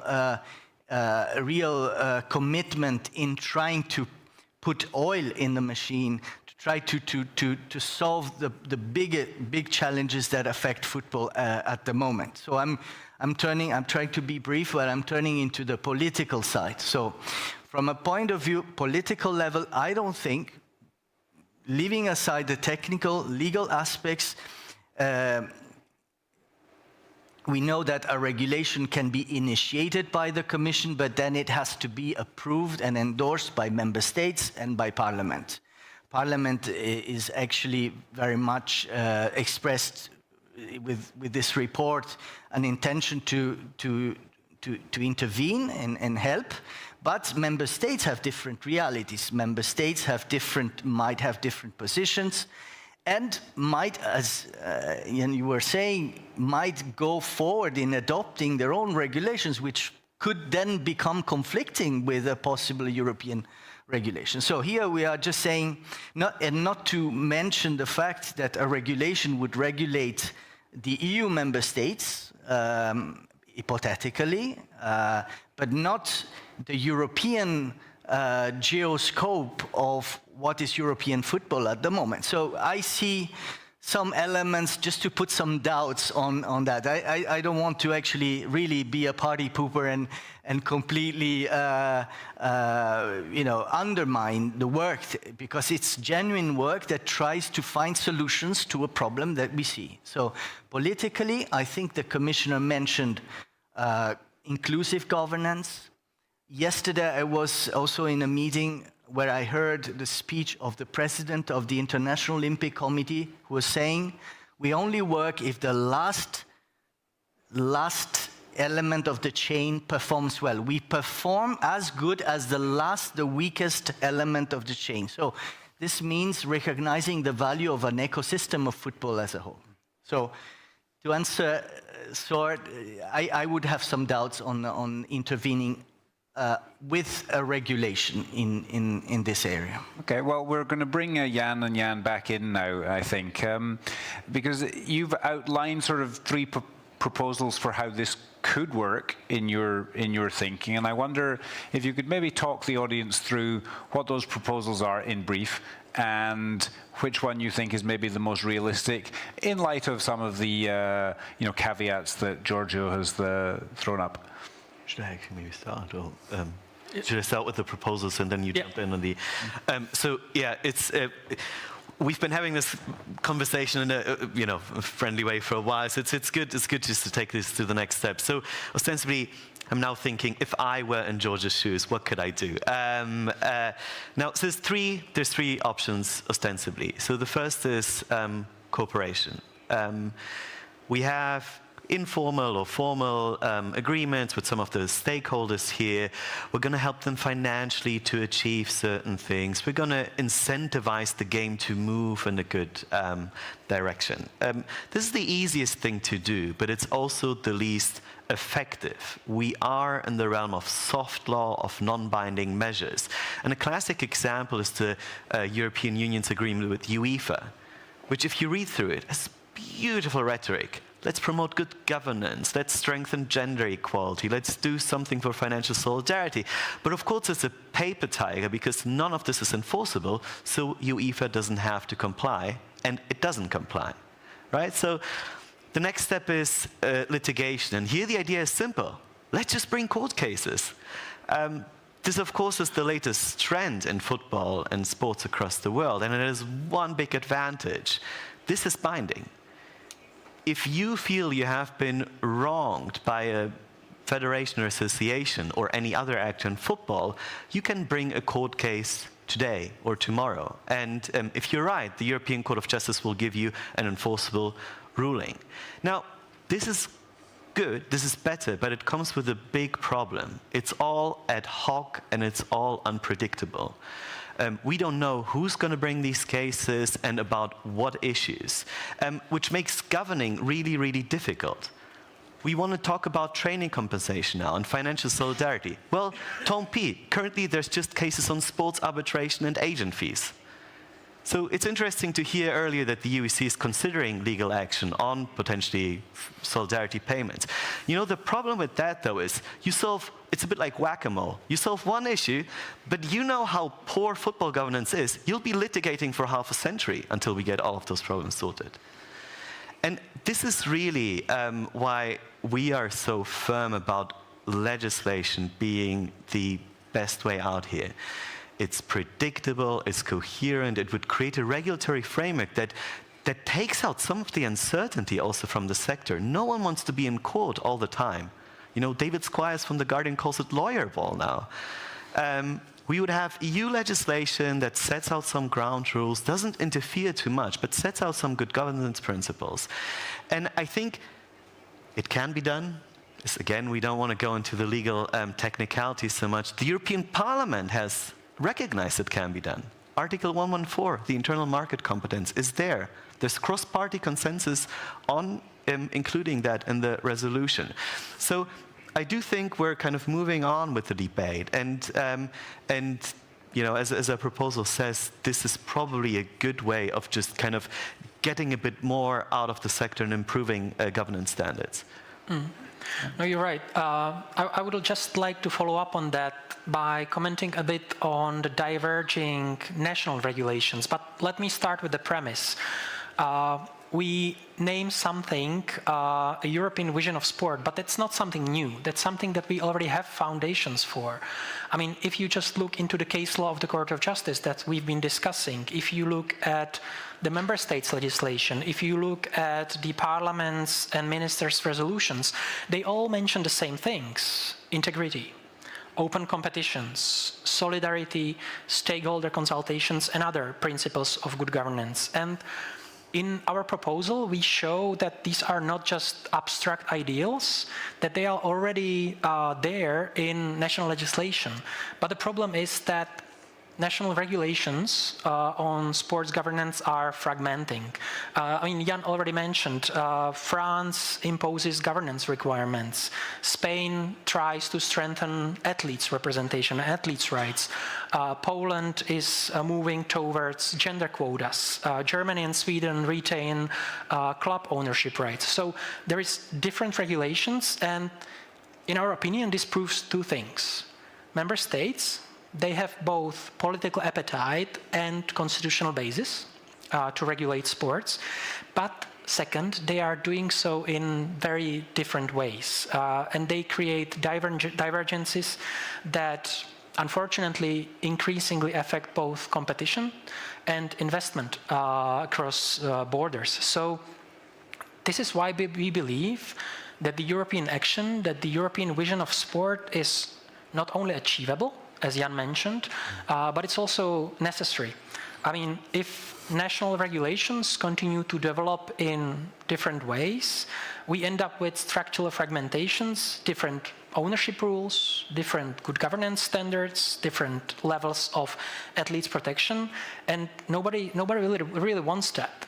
So the European Sports Act that we've been proposing, we believe that it can convert the diverging national practices into a shared minimum standards of good governance, not too much intervention, as Jan mentioned, but minimum standards on governance, human rights, and athlete welfare. Of course, that member states would retain their sporting traditions, but also their constitutional identities. But the European Union would ensure that, for example, gender equality, fan representation, and other good governance principles do not stop at national borders. So the beauty of the models that Jan outlined is that they all build on something which already exists nationally, but they do not reinvent European sport. They rather harmonize the floor than the ceiling. So, yeah, we think that should be done. May I you want to come back? Yeah, just a tiny thing, because Giorgio, I think, quite rightly pointed to the political dimension of this. Can this be done? And I think none of us have ever denied that this is a challenge. It will forever be a challenging project. But I need to insist that the idea that this is categorically unfeasible is just plain wrong. I am based in London, and in the UK we've been told for 6 decades that football regulation couldn't be done. Impossible. Guess what? As we're speaking, up in Manchester, they're setting up the offices of the regulator. So, you know, the right idea at the right time with the right support can be a very powerful thing. You, all the club executives, need to keep on pushing for change. Don't underestimate the voice you have within the leagues, federations, but also governments and institutions like the European Union. Use that voice with determination, and let's make change happen. Little round of applause there. Appreciate it. Giorgio, we'll come back to you. What sort of scope is there within the European Commission's current mandate for practical steps that could increase accountability or transparency in football governance? And on top of that, are there lessons from other EU-regulated sectors that could apply, do you think? Yeah, well, indeed. I mean, the fact that, from our point of view, there would be challenges in going towards a one solution fits all, meaning a European Sports Act. This doesn't mean that a series of concrete actions could not could not be taken. At the moment, we are in a sort of an inception phase, in a consultation phase. We are as a commission, we support the commissioner Micallef in trying to gather ideas, concrete initiatives that would, in a way, contribute to make the difference. And we are looking in different areas. I mean, we look at what member states are doing, and also in UK, other countries are doing. The form of a regulation is one thing, but it has to be decoupled from the initiatives and the ideas that have been promoted. So in terms of, establishing, bodies with a regulatory function, but not necessarily maybe via from the European Commission or from the European Union. These are ideas that could also genuinely come out within the process of a good, inclusive governance, self-regulating. I'm not so pessimistic about the idea that the current governance has proven complete failure. So we are still thinking that, for example, this morning we saw excellent proposals from Alex, and there are concrete steps towards improving from within the system. So we are now looking into other areas, in competition area, in energy, in audiovisual, to see whether there are some elements that could be taken on board, and perhaps now in these months we are testing, we're technically investigating, but these initiatives could come out in the communication that the Commission plans to adopt at the end of next year. So we would like really to give a concrete contribution. On the other side, I think that at a political level, we would like to try to also use influence as a Commission, as institutions, to bring all the players around the table to try to come up with concrete, good solutions, because I fully agree with Jan. I personally, I have full respect for of course, for the Court of Justice, for the right for everyone to address the litigation systems, but I personally do not believe that this is a sustainable way of governing the system. So I would hope that by having also a strong constructive dialogue, inclusive and concrete good ideas, then the good ideas convince a lot of people. So it's also about believing a little bit more on this good old system that needs to be reformed, but it's still the ecosystem we have in place at the moment. Maybe we could just bring things to a close with a quick fire round I'd like all three of you maybe to take a swing at this question, but what would a hypothetical EU Sports Act mean for professional football in particular? Jan, do you want to start? Yeah, I'm happy to. I think it would, well, people say I am optimistic. Some people even say that I am naive, but that's who I am. So I believe in positive things, and I believe that European Sports Act could help reinstating trust in football. Because we've been discussing governance problems, self-governance problems, and I agree that sports governing bodies should keep working on improving internally, but we also see that they keep failing in that. So it calls for an external action, and we believe that the European Sports Act could help, not by replacing FIFA or UEFA or by centralizing football here in Brussels, but by drawing a clear line. Autonomy is conditioned based on good governance. And if you want to regulate football, you need to meet the European standards, transparency and other good governance principles. So in brief, I would say that imposing these minimum good governance standards could increase the trust in football, which would help all of us in the end. Jan, and then we'll give the last word to the European Commission. Should I just go? Yeah, so we need a political debate. We've made a proposal. It's a good proposal, we think. Take a look on your way back. But obviously, there's other ideas that merit consideration and should be taken seriously.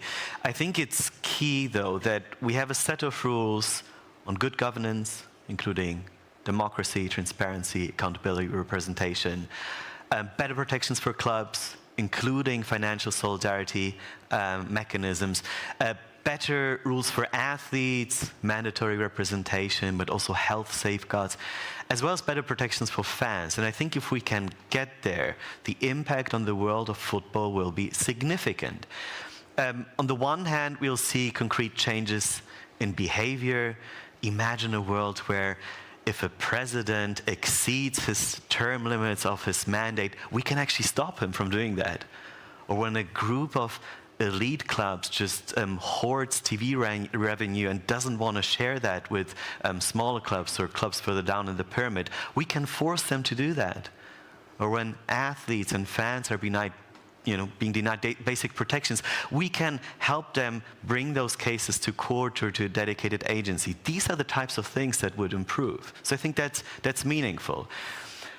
What might be even more important is that we get a kind of change in thinking. Football would no longer be the place where everything goes, where federations, elite clubs, and their commercial partners can just do as they please. There'd be ground rules on good governance they have to comply with. Violations would have consequences. Sanctions would be there.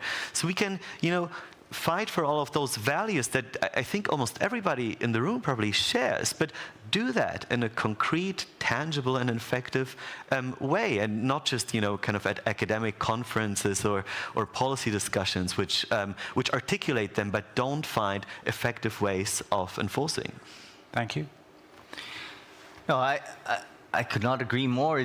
These are important discussions, and the timing is right. The timing is right to really come up with the ideas that try to address a big worrying problem in football. And so for me, we welcome the fact that there are indeed ideas or to try to overcome the stall in which we see at the moment football is, and also to prevent worrying trends that might go even worse in the next years. From our side, I have to also admit that it's important from the Commission side also to look at not only at football but other sports. And in that sense, though, we see that challenges faced by football are becoming big challenges also in other areas. So what I think it's important, and again, it's a message that want to pass again, let's use these next months to continue putting forward ideas at Commission level, because there could be a momentum to, without raising too much expectations. From our side, it's also important to call for responsibility for all the stakeholders that are involved in the football ecosystem, because at the end of the day, football belongs to all the stakeholders, and the more we manage to have a converging views and to have a democratic principles that are underlying the governance system in football in Europe, the better. So I am convinced that discussions like this and solutions like this can only be beneficial for us in this moment as a Commission. Giorgio, Jan, thank you very much for that discussion. Very much appreciated. Thank you.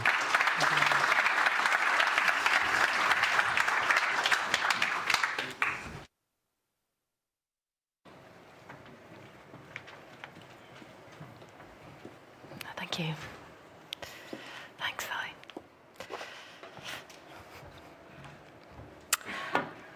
time for our final panel now, which turns to the fundamental question, how do we keep football competitive and connected to the community? As we know, the European model of sport is built on solidarity, openness, and the belief that success on the pitch should never come at the expense of sustainability and local identity. But today, we see widening financial gaps, increased governance frictions, and a continued concentration of power at the top. So, to discuss this, please welcome our moderator, Matteo Zacchetti, Policy Officer at European Commission Sport Unit, and panellists James Hill from Norwich City Football Club, Claudia Schäfer from the European Leagues, Oki Gotlich from FC St. Pauli, and Omar Chowdhury from 21st Group.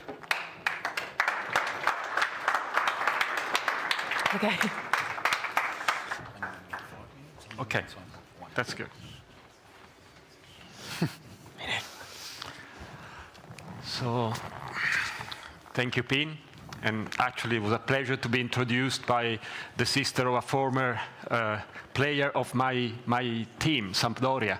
So that was really a privilege. So, well, as this panel is about the social impact and the social importance of football and the importance of football in our societies, I would like to start by thanking again our Ukrainian friends for making the trip here and being here, because I think it was Arrigo Sacchi that once said that football is the most important of the least important things. But I guess football is very important also to people in difficult situations. So thank you so much. So let's start. We have a fantastic panel, and I would like to start with James. So Norwich is, was founded in 1902. So long history of commitment to its community. At the same time, you play in the most global possible league. So how do you work in order to keep your fans engaged and actually to protect, your sort of audience from the attraction that other big clubs might have on your fans? Firstly, just want to say thank you to the UEC for inviting me to speak on behalf of the club today. And it's a real privilege to speak amongst so many esteemed colleagues from within the industry. So, yeah, the issue of community is super important to us as a football club. Our mission statement is to make our football club better tomorrow and our community than it was yesterday. So really focusing on that's an important thing for us. We are in Norwich the only professional sports team, let alone professional football team in Norwich and the county of Norfolk, and our nearest rival is 45 minutes away. We are a county of 900,000 people, so we've got a really large captive audience. But given how global football's becoming, how strong the Premier League is, it's a really important task for us to see whether we can make sure the next generation of supporters in the region want to be Norwich supporters, not supporters of the top six. So one thing that we're working really hard on at the moment is making sure that actually we do things which attract the younger people within our region to be Norwich fans. We currently have 20,000 season ticket holders out of a 27,000 stadium, which is really, really good. But we recognise that they're getting older, and we need to make sure that the next generation of fans and new supporters are coming to support us, and the same accounts for businesses in the local community. And one thing that we commissioned recently was an economic impact report in relation to the impact we have on Norwich and Norfolk, and it found that our gross value added to the community was £88 million a year. So just for context, if you were to take Norwich City out of the equation, that's the hole that will be left in the local economy. So we have a really big contribution. The same goes for our Community Sports Foundation. We contact and have 45,000 unique participants every year for our programs, and that adds a value of 66 million, and that would be 66 million that the local government, national government would have to spend on delivering the same impact to communities. So making sure that we can focus on that's really, really important. We're working on a strategy at the moment. We've got this concept called Home for Everyone, which focuses on mental health, inclusion, accessibility, sustainability within Norfolk and us as a club. And that's what we're trying to do to try and make sure that we're properly contributing to our community. And it's not something that we do just for the brand or the revenue it brings or developing new supporters. We do it because it's really important to us as part of our ethos as a community club. And any benefits that come alongside that is great, but we obviously want to do the right thing for our community, so that's a real important thing, and we think it's a differentiator which will build that connection to our local community and ensure that they want to be Norwich fans rather than fans of other clubs. Yes, thank you so much. And I think you have the oldest song that has ever been written in football. Is that right? Allegedly. Not necessarily the best. Allegedly, okay. So I won't sing it. Let me move to my right. For Omar, I have a question for you. You are from 21st Group, so you have a strong focus on data-driven decision-making and insights in the commercial value of maybe your football partners from federations and broadcasters. So I wonder, we talked a lot about competitive balance. We discussed that within, for example, within domestic leagues. We know that there are leagues that have a higher competitive imbalance than others. So how do you see, this competitive balance element adding to financial value of leagues? And also, how do you think that this can drive fan engagement and therefore long-term revenues? Yeah, it's a kind of critical question, I suppose, to how value is created in sport. And our work focuses on the intersection between the sporting product and commercial value. And if you think about how value is created in, not just in football, but in sport more generally, there's kind of three things that fans get out of bed and watch football or sport for. The first is quality, like we're all inspired by, professional athletes doing their thing, competing against each other. The second is jeopardy. Sport delivers genuine uncertainty of outcomes, and that's what excites us. And the third is connection. If we've got an emotional investment in the sport, then we've got more of a reason to care and more reason to watch it. And so competitive balance really speaks to that second pillar, jeopardy. To have jeopardy, you need to have some level of competitive balance. And if you look at some of the most successful sports properties, football globally, outside of football, which are the two highest on a per game basis are the NFL and the IPL cricket. So on a per game league basis, they're the most valuable sports properties. And they are the two properties that are the most committed to competitive balance. When you watch a game, you don't know who's going to win. Going into a season, you don't know who's going to win. Going into next season, you have no idea if that's going to be related to how the previous season has gone. And they've been able to drive unbelievable value from that. If you look at, if anyone's a Formula One fan, when Max Verstappen was winning every single race, viewership, tickets just fell off a cliff. Like, fans want to watch games, races, competitions where they don't know what's going to happen. And football is no different on that. If you look at the most successful domestic leagues or the overachieving domestic leagues are the ones that tend to have more competitive balance. And even the Premier League, which is obviously held up rightly as a league that has had perhaps more competitive balance than others, at the back end of last season, where there was a large degree of certainty around who was going to win the league and who was going to be relegated, viewership tailed off. So that competitive balance is, if you go back to quality, jeopardy, connection, it's kind of hard for football to shift quality. It's the most meritocratic sport in the world. Every kid almost wants to be a footballer. Connection's hard to shift. There's great narratives, great stories, but jeopardy is like the one big long-term value driver within football that the sport should focus on. Thank you so much. Very clear. And actually, okay, Claudius, my first question for you is about your work that you do at European leagues. But first, let me ask you, would you have imagined at that point of the season to have Thun at the top of the Swiss league? For sure not. And that shows how we have a competitive balance in our championship for the moment. Yes. For the moment. Well, okay. No, but about the European leagues. Yes, about the European leagues, my question is really, because of course you are an organization that has to keep together the interest of big leagues, very big leagues, smaller leagues, and also very, very small leagues. So how do you address all this apparently interest that could be conflicting, and how do you manage to advance? Listen, since many years we have the same mission, and it is still the same. It is to enhance and protect competitive balance. It's as easy as that, even that is very complicated.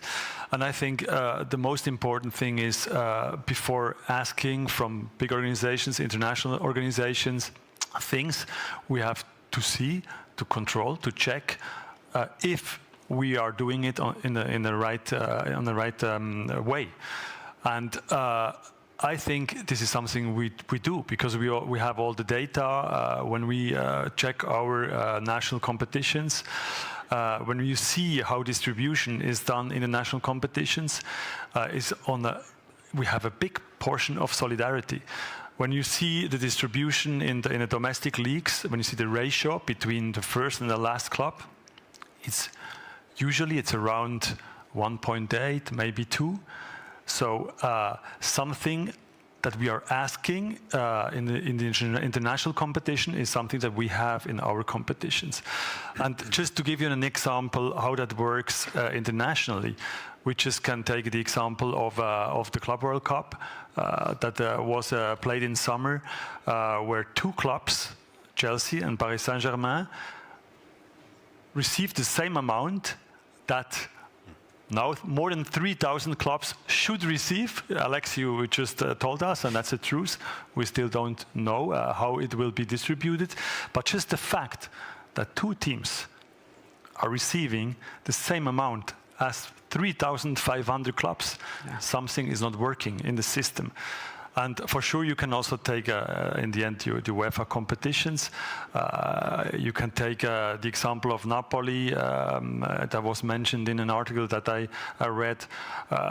Season 24-25, Inter Milan with around 150 million made out of the Champions League. Napoli didn't play international this season, 800,000 euros. So there's a big distortion, a big financial polarization, and this is something that we really have to not only look into it because we are aware, but that we have to fight. And we just had last week a board meeting of the European leagues, and we decided really to concentrate ourselves in 2 topics in the end. That's the financial polarization that we have to fight, and the governance, because it's very much linked, the 2 topics. Yes, absolutely. So let me turn now to Oke from San Pauli. San Pauli is a legendary club for its activism, for the social responsibility that you've always upheld. I heard somebody saying that San Pauli is not a club, it's a way of life.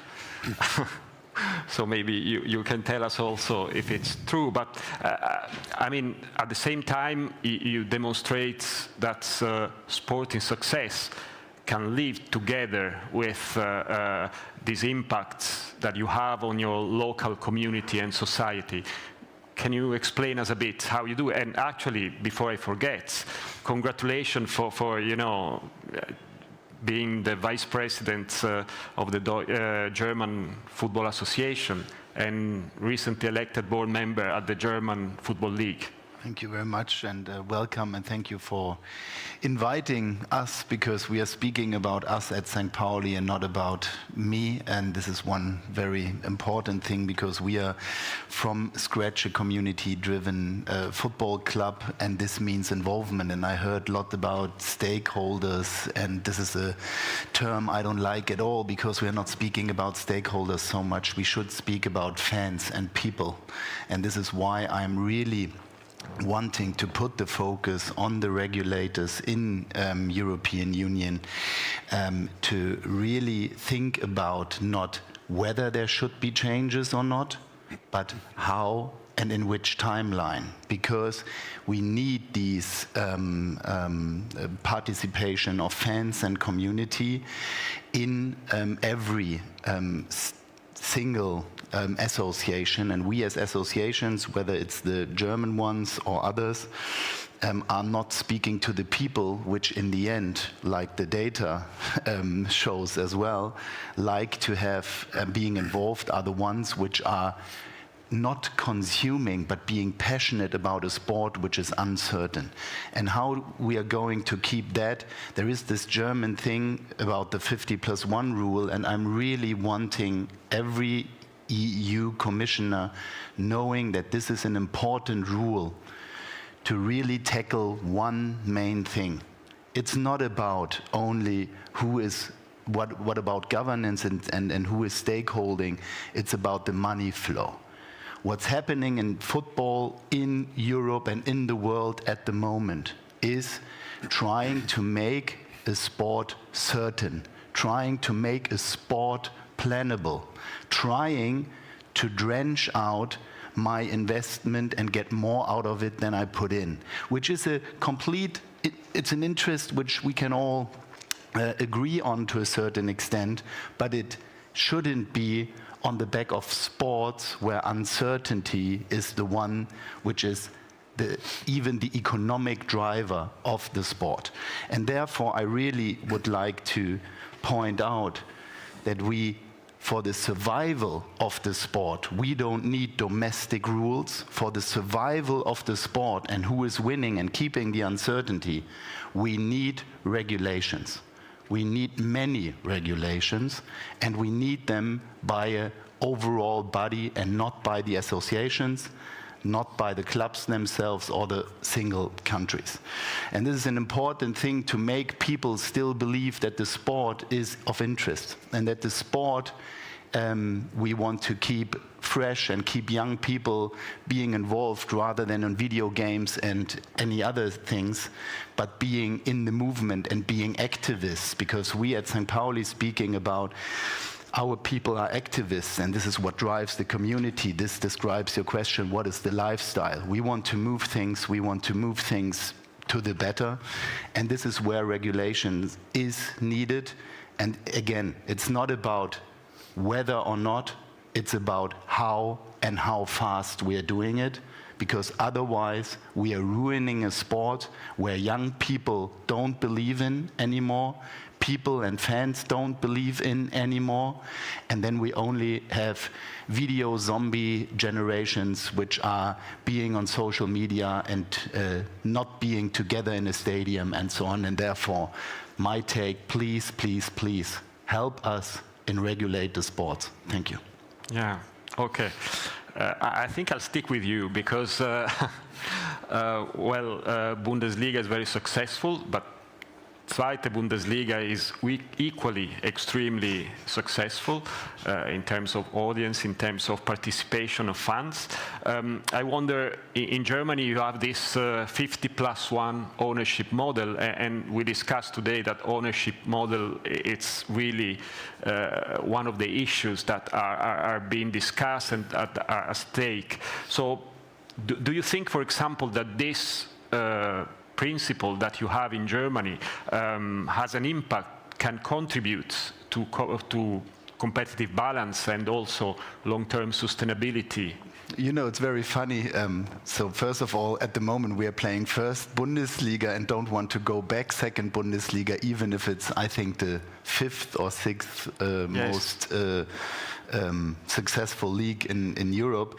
It is about 5th, and this is really, the question is really good, because yes, you have a 50+1 rule in Germany, but then of course there is the next step about money distribution and about all the discussions we have on the European level, Alex was pointing out, but we have them on the national case, of course, as well. How are we distributing money? How is the money shared between in the German case, 36 clubs, and of course, with the need of the 5 big ones or 6 big ones competing in the European tournaments, and on the other side, the lower ones trying to compete in the National League. And so I'm always having fun and saying St. Pauli and Bayern Munich have the same problem, but on a different stage.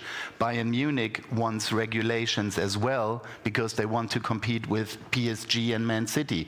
We want regulations because we want to compete in the national league. So therefore, again, we need the regulations to keep the sports a certain uncertainty, a definite uncertainty, and to make it happen. And 50+1 is not a rule which makes everything great. There are obstacles, especially when it comes to cartel and European competition rights.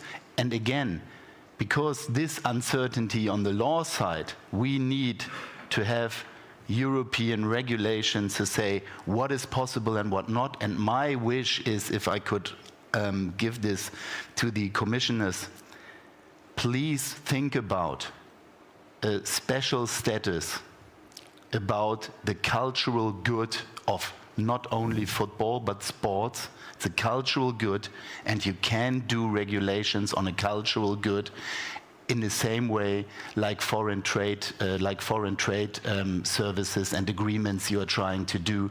Please put this in consideration with the cultural good of sports, please. Thank you, okay. Now we don't feel any pressure. Yeah, okay. It's nice. So let me go back to Claudius. I mean, one of the big issues, and we know that it's something that it's really important for not only for leagues, but for European leagues definitely, is the international match calendar. You mentioned the Club World Cup, about the impact that it has on competitive balance in terms of the distribution of money, but also, I mean, the calendar got really, really packed with that. So we also know that you filed a complaint with the European Commission together with FIFPro against FIFA. But I mean, what would you really, how do you see the best possible scenario for European leagues? How would you divide the international match calendar, between the domestic level, the European level and the international level? So, no, in fact, first of all, just because of this complaint, that was not an easy decision to go against FIFA. And we are not questioning FIFA as the regulator. We're not questioning, we don't want money from FIFA. We just want to sit on a table. We have a 20 billion industry with the European leagues, and we are not sitting at the table. We are not in the bodies that they are having the decisions. And I think this is the main topic, and this is we will fight for, but we have to do it really smart, and also find all arguments. And I think the legal arguments there are on the table. What we heard this morning, all these legal arguments, I think we have them not since 1 year. We have them since a longer time, but we tried to focus on discussion, to have proposals, but in the end they were always neglected, and I think this is something that has to change. And if it doesn't change, then let's wait a decision. So I would be quite confident in the end to have a decision where at the end our industry, you don't like the expression, the leagues with their clubs, all the clubs sit on the table, because if not, it will be devastating. I think we are at a turning point, and we see this clearly when it comes, for example, to the TV rights that was mentioned also by Alex. Yeah. We see it in Switzerland. I can give you an example. We have the same broadcaster, UEFA competitions and our Swiss competitions. They were the first going to the market. This broadcaster paid a lot of money. And then you still have the rest to pay to the National League. And that happened not only to the Swiss League, it happened also to other leagues. And these are facts. These are facts. And that's why we need to have a change in the distribution system. We can talk about solidarity, 2% more. Just in 2016, it went from 5 to 4%. Okay, we're having discussions, European leagues. I think we did a good job. We're on 7%. But if we want to have a change, we need to have a change in the whole distribution system. Yeah. Because, again, take the Swiss case, because I know it quite well. The money that we gain more now from solidarity, from this 7%, and when you compare it to what we receive less in TV money in the Swiss market, in total, it's less than before. It's less than before. And sorry, that was not the objective. That's why we really need to sit on a table. And just a last example of governance, because I don't know if people are aware, in the end, even that with UEFA we have some good discussions. Who sits on the table when there are the decisions? We have the club competition committee, we have the leagues, we have one seat, one. Then you have around 15 clubs, you have some UEFA delegation, and this body is proposing the decisions to the ExCo, where I'm sitting at, and then it will be never a decision against the club competition committee. So you see where the power lies, and I think that is where we need to have a discussion, maybe not only a discussion, where maybe this FIFA claim will help us. Okay, yes, and then I think as the Commissioner reminded today, at some point, too much football is really too much for everybody. I think, okay. Omar, well, we heard today about, we're talking about financial solidarity, and we heard about the solutions that Alex explained, that very innovative, the player development reward, but also the media rights. You have, you work with numbers, so do you think that such solutions would help financial stability and also, sort of long-term sustainability of clubs and football in general? Yeah, I think there's always a danger with redistribution of it being seen, and even the word solidarity almost speaks to like charity, as if it's like doing out of the goodness of your heart. And I think there needs to be a bit of a reframing of what distribution means and why we do it. And I think what good distribution and redistribution looks like is distributing based on where value is added within the ecosystem. And there's kind of two, I guess, stakeholders, or two people that drive a lot of value. The first is players. So that speaks to the system Alex described earlier. And the second is fans, and trying to create an ecosystem where value is distributed to those that create players and create fandom.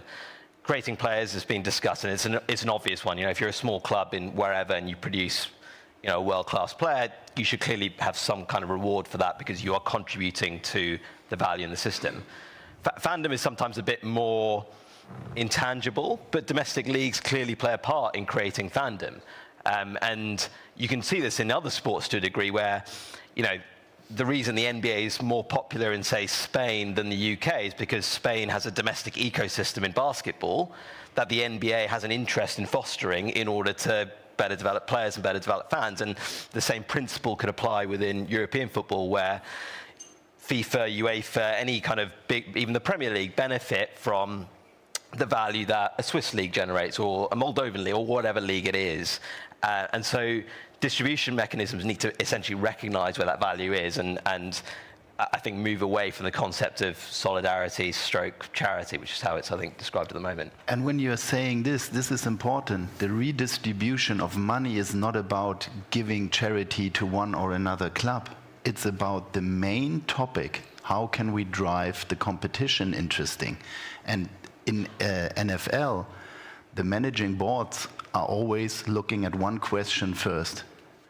How have the results been, and have they been interesting enough to their public? So means, have they been narrow enough and not having just one winning all over the time and winning on a high extent? And how are we driving this? And this is the need for redistribution to keep the competition in balance, make it more interesting, and then create passion, more fans. And we're always speaking about fandom, and when it comes to full stadiums, we are not seeing all over Europe full stadiums, yeah? And how can we drive this passion and bring people to the sports and potentially being, I don't like this word as well, TV consumers, but Thank you.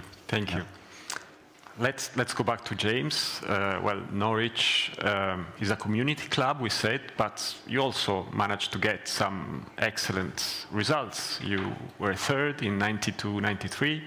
You won 2 League Cups. And actually, I think you are the only English club that won in Munich against Bayern. So, but I mean, how would you say that the lack of competitive balance? I mean, you play, we said, in the most powerful league in the world. I would say football league in the world. How that affects a club like yours? So, do you think? I mean, being able to have to play, you know, more often and be in the top 5, top 10 more often would change the nature of your work, the nature of how you relate with your fans, or not? I think we're quite a good example of the issues with competitive balance within England. So, for those who don't know, we're in the EFL Championship, which is the second tier, so below the Premier League. And we've recently been promoted in the last 6 or 7 years now. 18-19, we won the championship, got relegated bottom of the league the next year, then went up in 2021, top of the league, won it at a canter, then came bottom the next year.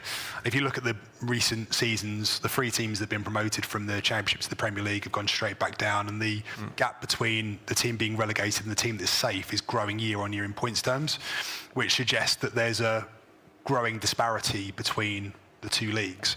And going to the point of competitive balance and making a kind of a compelling narrative, if you know the 3 teams that are going to be relegated each year, it kind of takes that away, and it's seen as the exception rather than the rule for a team to stay up. And I think, I can't point to any examples, but I get the sense that those either cliff edges between leagues or disparities within leagues are mirrored across European football. So really the key from our perspective is how do we find a new model which recognises the contribution that the bigger clubs have to driving revenue within football, whilst adequately ensuring there's a fair distribution of those funds to make sure that the teams that are a bit smaller have more of a chance at competing, whether that's bridging the gap between the EFL and the Championship, or whether that's actually competing within a league itself. And obviously one of the big things that's been spoken about briefly today and is a big issue in England is the independent football regulator, and that has a mechanism in place whereby the regulator can intervene in the distribution discussions between the EFL and the Premier League. Now, the chair has made it pretty clear, and politicians have made it clear, that they want that to be a last resort, and they want the leagues to find a decision between themselves. So if we ever get to the point down the line where the independent regulator does step in to make a decision on whose final offer is better than the other, that's going to be a long way down the line, but the hope is that that can focus the minds in the discussions, and actually we can get to a point where we do get that fair distribution. And going back to the point which Omar made earlier, I had a talk last week from UEFA where they looked at the kind of benefit of the new Champions League model and showed the TV rights, TV viewing figures between games where it went down to the wire and where a team was 3 or 4-0 up at half time. There's a huge drop off. And we all want to see exciting, compelling games. We all want to see the little team go on and succeed. We had a brilliant example in England with Leicester coming from nowhere to win the league a few years ago, and everyone all over the world was speaking about them. We want more of those stories rather than less of them. Thank you. Thank you. So I look at Dennis, for the time. So thank you very much. I think was a great conversation. And let me for just a second to step out of my role of moderator and also maybe my European Commission policy officer. And I would just like to thank Alex, Dennis and Gareth, for the passion you put in this project. As a football fan, I'm very grateful for that.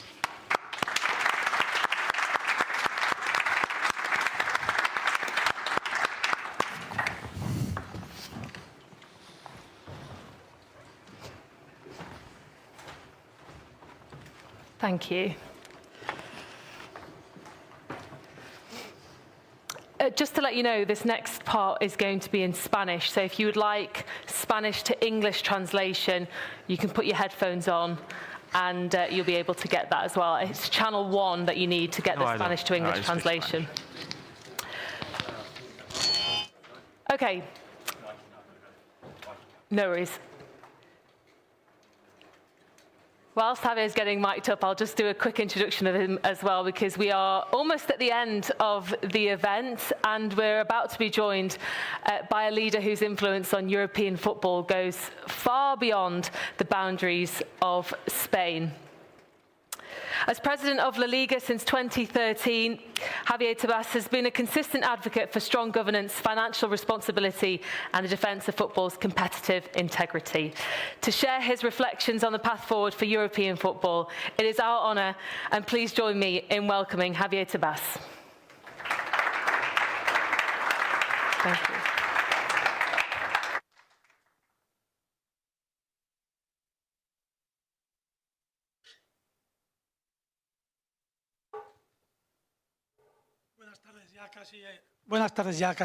Good afternoon, everyone.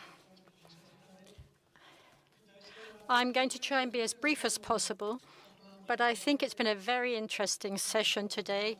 Lots of things have been said, and I think it's worthwhile offering a summary and offering certain conclusions and valuing what's been said. First of all, we need to thank, because the content today has got us political sports content. Well, first I'd like to thank Alex, the chairman of the UEC. I would like to thank him for being a chairman, as we say, as he said, for the Union Saint-Gilloise. They won the Belgium League. They played in the Champions, and that is a lot of work, and he dedicates a lot of time also to the UEC. So I'd really like to thank him and his brilliant ideas that he has presented today, because his ideas are brilliant. They're not just ideas, they are brilliant ideas.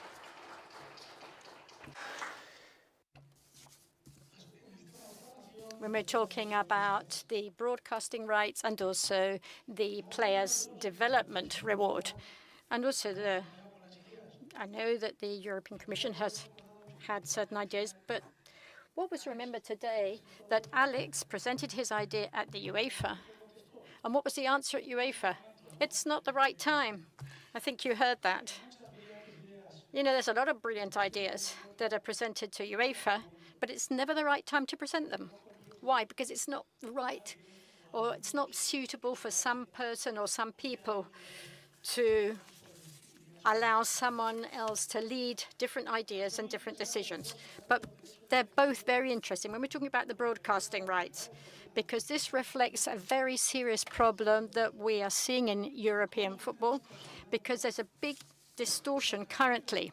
The national leagues, where the majority of you all compete, so there's a big difference between the clubs who play in the European competitions with the revenues they get compared just to what they're doing. But we're not just talking about the broadcasting rights. The new Champions reform means that there are more matches at home, which means you get more money from your box office, you get more sponsorship, and that offers more distortions in our competitions, in the leagues, and in all competitions. So the big leagues suffer this a lot, but maybe we don't suffer it as much as the smaller and medium-sized leagues. But in general, the national leagues or the domestic leagues have a serious problem, and it's growing. I'd like to thank the UEC, Dennis, Gareth, and I'd like to thank the clubs who are members of the UEC, because you have survived, and I'm using the word as you are survivors of pressure, very unusual strategies for you to abandon your project. But you have known how to continue, because it's very, very important for the UEC to continue. And that the strength and the power that you all have, Gareth, Alex, Dennis, and the clubs, you need to be there to help football. The football that helps clubs, and the clubs need to be defended so that our sport doesn't die off. You know, for some people, this is the elite or super elite sport, but the sport could deteriorate and die off, and I'll explain that now. So thank you all very much. Now, compared to the other sessions, and say with a lot of respect, I would like to say that I've seen this film before. I've been, in football for 12 years. I didn't join the Liga by chance. I started in a very small club. But a lot of clubs in Spain decided that I was to be the president. But I've seen as president, the film that we've seen this morning, the distortion of national leagues. I'm going to give you an example. In the year 2016, the Champions reform, just before Javier became president. So the ECA, or whatever it's called today, signed a Champions League reform. I said back then, in the European League meetings at that time, that we were starting to go along the path of a collective suicide. And if we didn't start fighting, that was what happened. I was called to be totally alarmist. They said, it's not suicide. Suicide isn't immediate. It is the beginning. We're beginning along the path that could lead us to suicide. And so now I'm seeing, as I said before, I've seen this film before, but now we're getting to the end. Because different things have happened, the new Champions reform, Club World Cup. The ECA is getting more power when we're talking about broadcasting rights. And this is what happens in a film. But of course, all films come to an end. So how long to go before the film ends? I don't think there's a long time left. We're in the last phase, unless we react, of course. We cannot just sit and wait for the European Commission to do something. Well, I'd like to, but there's no time for that. I think they can intervene. They have doubts, but I think they can. I'm not going to get involved in politics, but I've seen the European Commission get involved in things if they've wanted to in the past. They've even changed governments in specific countries due to their opinions. So can they get involved in this? Of course they could get involved. But anyway. But is there time? I have serious doubts that unless we're quick, we won't be able to solve this. I heard Claudius to say, I liked his conversation today, and he's really well defined the problem. But where is the problem? The UEFA doesn't sit around the table and negotiate. They will never sit down the table and debate. They have never sat around the table and they never have and they never will. They won't change. The UEFA won't change, nor will FIFA. We have to be very clear about that, or else we'll come to the end of the film very soon. Or at least we're in the last part.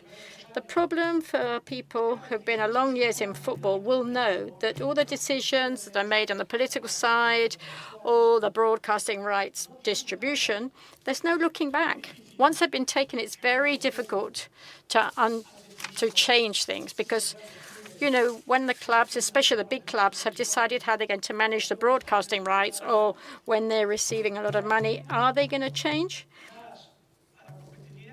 So what are you going to say? Now I'm going to get less? This isn't going to happen. Things won't change. So everything that we are seeing in this last part of the film is going to be very, very difficult to change. I'm very clear, and as our European Commissioner for Sport said, and I've had a controversy over the last few weeks with him. In fact, it was actually quite fun, to tell you. I think I enjoyed the controversy. I'm sure the Commissioner has good faith. Our Sports Commissioner has good faith. I have no doubt about that. But I do think he's more naive than my teenage children. He talked about honesty and the recent meeting in Africa of the pseudo-unions with FIFA to talk about the problems. And he said, no, the unions have to be there, and the leagues. But he forgot to say the word leagues.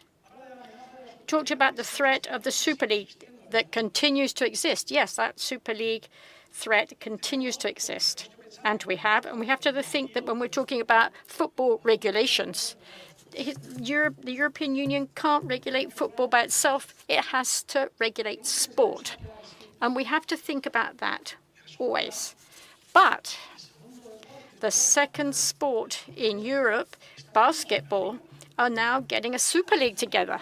A Super League which is absolutely identical in the way it's set up and as far as the sporting side as the 2021 Super League that threatened European football, this time with the NBA with the FIBA and FIBA Europe's permission. They are organizing a competition and they're announcing it, you know, like 12 teams that are permanent and the other ones that come from the European leagues or national leagues. That goes against the European sports model. So if the European sports model has been defined like it, or the declaration of the 26 states, which I think was done in May 24. But I haven't heard the commissioner talk about that. And he didn't criticize the FIBA, the NBA.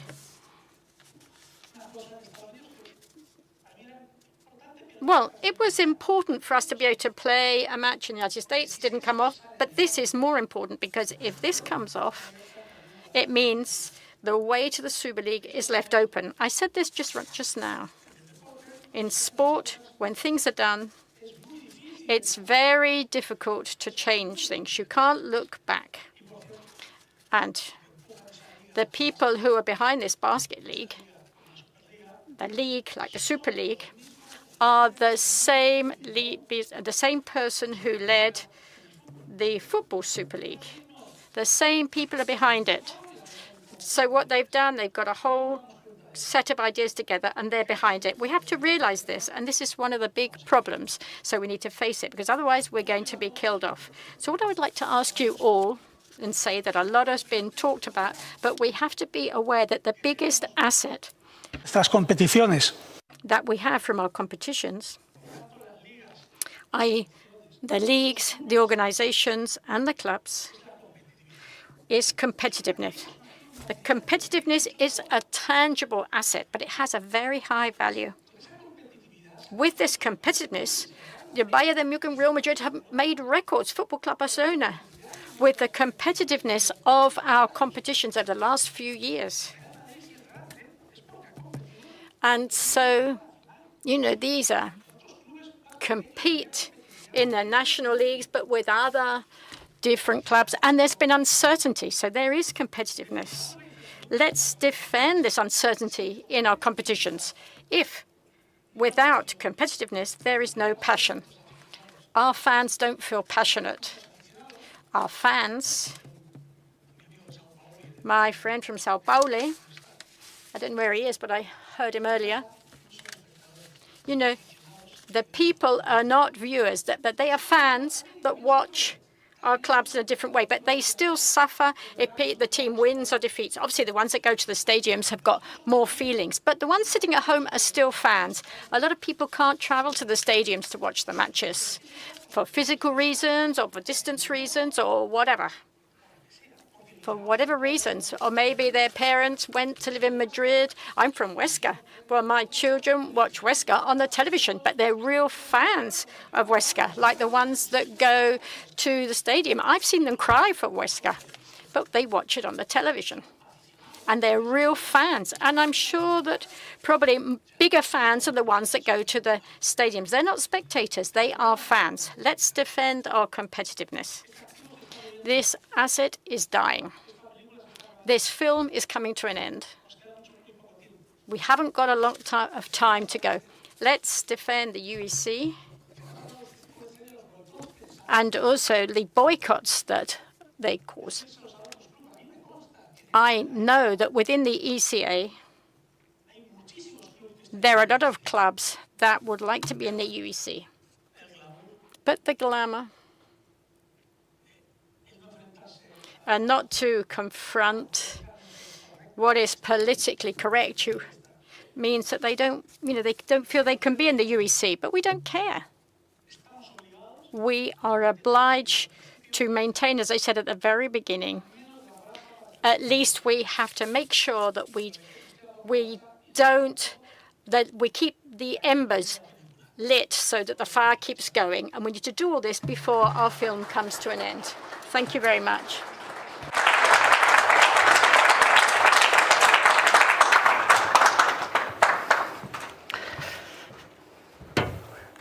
Javier, thank you very much. Thank you to everyone that's contributed to such a powerful and forward-looking conversation today.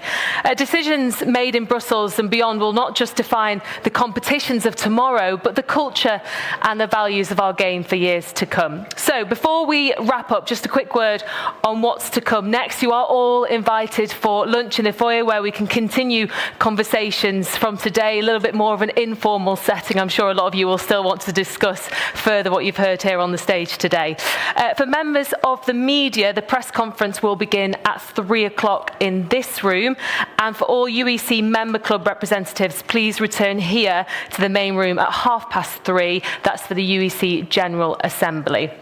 And then finally, of course, don't forget to mark your diaries for next year. We'll be returning to Brussels for the next UEC Football Forum. That's also on November the 17th. So on behalf of the UEC, thank you again for being part of this really important day. The UEC is not just an organisation, it's a movement for fairness, balance and sustainability.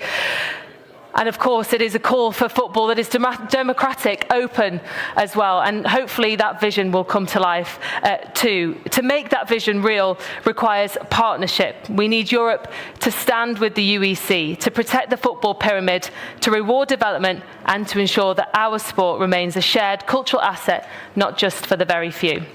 We ask you to carry this message forward into your clubs, your institutions, your conversations.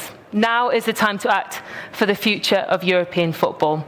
Thank you so much for joining us here this morning, this afternoon, and for believing that our game belongs to everyone.